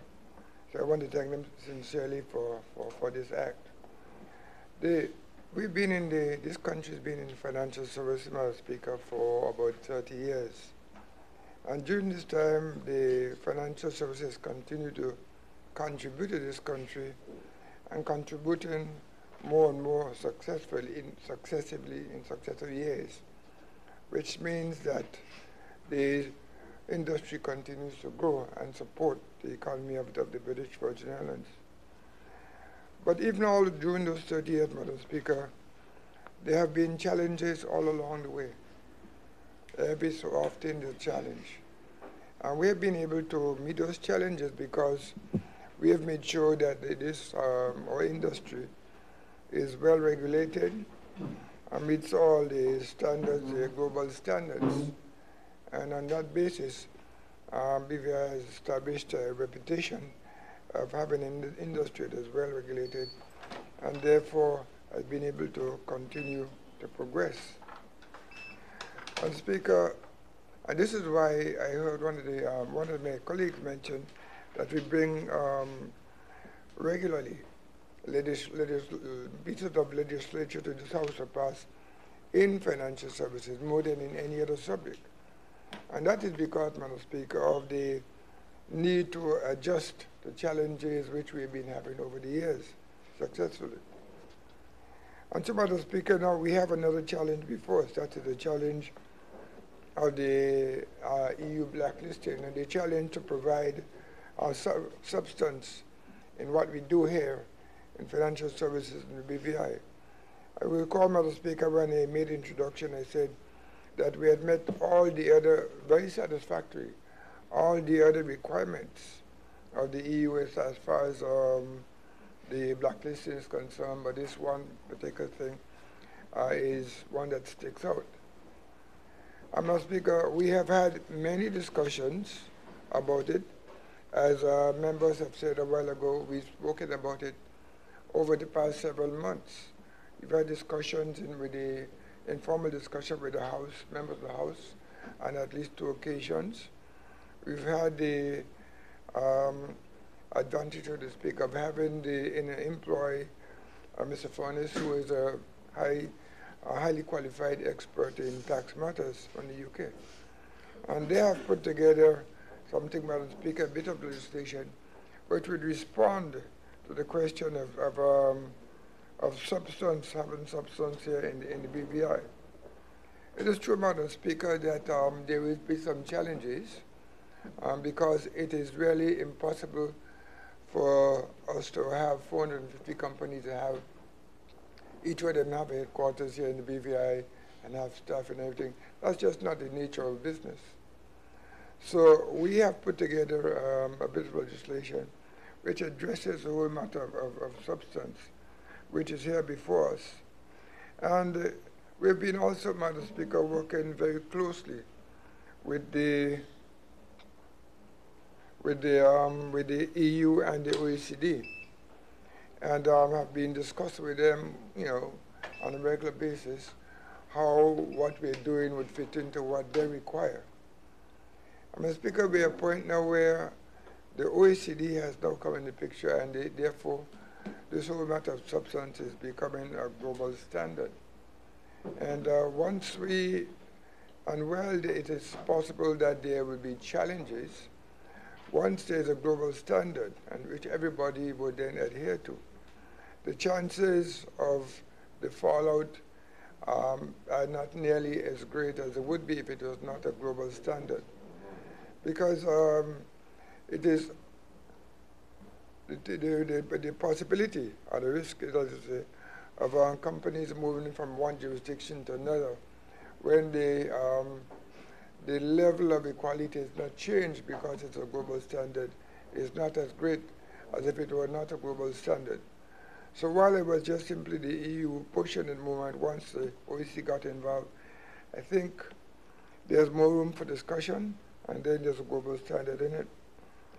The other matter, Madam Speaker, about the financial services, the laws of nature say that when there's a reaction, there's always an equal and opposite reaction on the other side.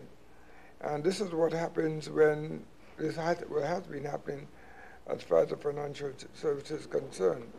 Where there are challenges, then there are also opportunities that develop along with those challenges. And having spoken to some of the people in the industry, they also are saying, well, of course, there'll be opportunities that will arise, even as the challenges are there.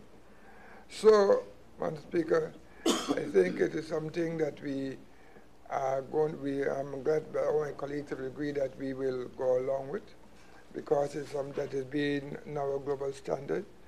I'm also want to say that we should, even though we recognize the challenges, that we must be also optimistic.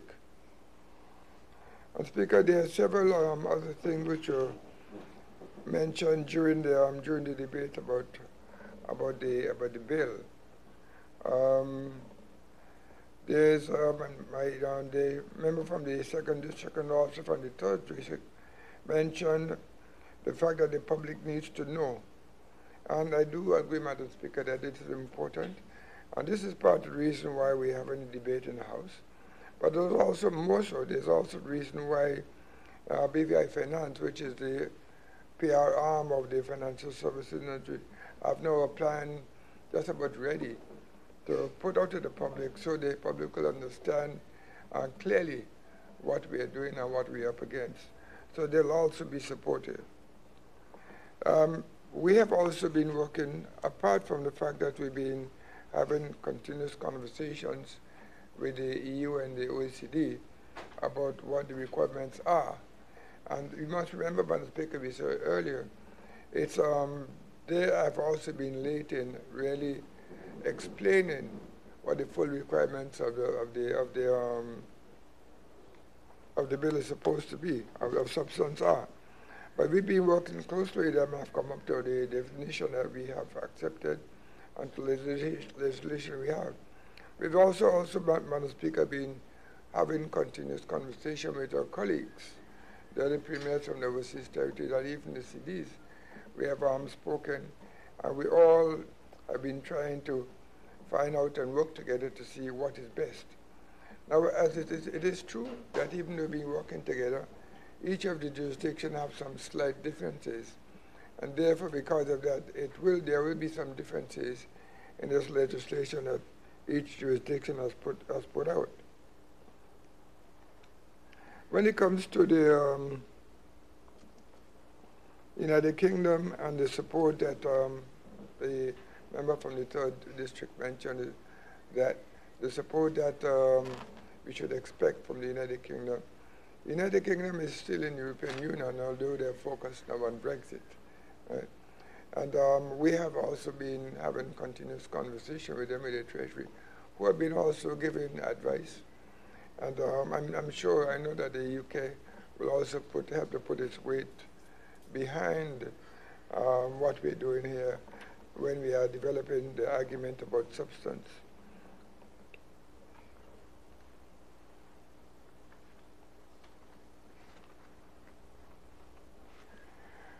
I was quite interested to hear, Madam Speaker, also some of the discussion about change, what we need to do, and what we haven't done, what this government hasn't done in how many years? Quite a few years. And I was a little bit bemused because just a few nights ago at the annual Christmas party, I was saying to the people who were gathered there about some of the good things that have happened in this administration, both in tourism and financial services and also in infrastructure. I pointed out, Madam Speaker, that the GDP of this country has grown to be just about $1 billion or just over for the first time. That was in 2016 for the first time. Also, we had our highest number of visitors in this country in 2016, and this is all before Hurricane Irma. I had the highest number of tourism visitors in this country. We also noticed, Madam Speaker, that our financial services continues to grow, and this year, 2018, has actually been a record year for the take on financial services, what they've contributed to the economy. So all in all, those are very good signs. At the same time, Madam Speaker, we also have concentrated on building the economic aspects of apart from financial services and tourism.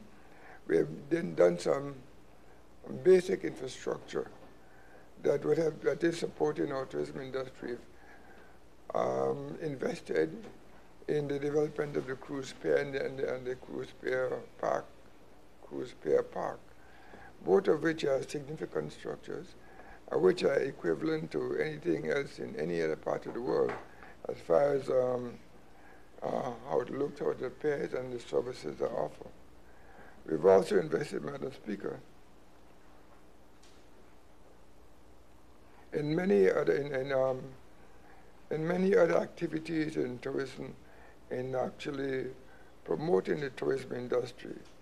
It is unfortunate that things like the storm has destroyed much of the hotels, the marinas, which are very significant as part of our development. But just recently we've signed at least 3 other major resort developments. And all those, Madam Speaker, going towards developing and broadening the economic base and not merely relying on one thing, that is just the financial services alone. And over the past several years, as the junior minister of, the now Minister of Health, remembers, we've been working very much so on the development of the trade industry to make it more encompassing, so that we'll be able to develop new industries here in the BVI. That's been something which we've been pushing for the past couple of years, and I think we're beginning to see positive benefits. As well, of course, we're getting into the fintech space. We've just signed an MOU with the University of Singapore in the whole area of fintech. So, Madam Speaker, as well as that, we're also looking at the social services. And we have done very well, extremely well in our education sector, where because of changes in the education sector, our students have done very well and are topping the OECS when it comes to CXC examinations. We've done well in the other part of the social sector, where we've created a national health insurance program, which is other territories in the Caribbean are seeking to copy, and which is something that is, I think, one of the most significant things that has been put in place in the past number of years in the British Virgin Islands. So, Madam Speaker, I was a little bit bemused when I listened to my friends say that nothing had happened in the past 8 years. And my recollection says there's so much that has been done to put the BVI in the right track forward. But that is fine. I just wanted to put that on record, Madam Speaker. Now, finally, I just want to say thanks again for everyone for supporting this bill, making the contributions, and we're looking forward now to discussion where we can make whatever changes we need to make so we can get this bill passed. Thank you, Madam Speaker. Thank you, Honorable Premier and Minister of Finance, for wrapping up the debate. It has been moved and seconded that the bill shortly entitled Economic Substance Companies and Limited Partnerships Act 2018 be now read a second time. Those in favor? Aye. Those against? The ayes carry. I call upon the clerk to read the bill a second time. This act may be cited as the Economic Substance Companies and Limited Partnerships Act 2018. Pursuant to Standing Orders 55 subsection 1 of the House of Assembly of the Virgin Islands, the bill now stands committed to a committee of the whole House to consider it clause by clause. Housing Committee.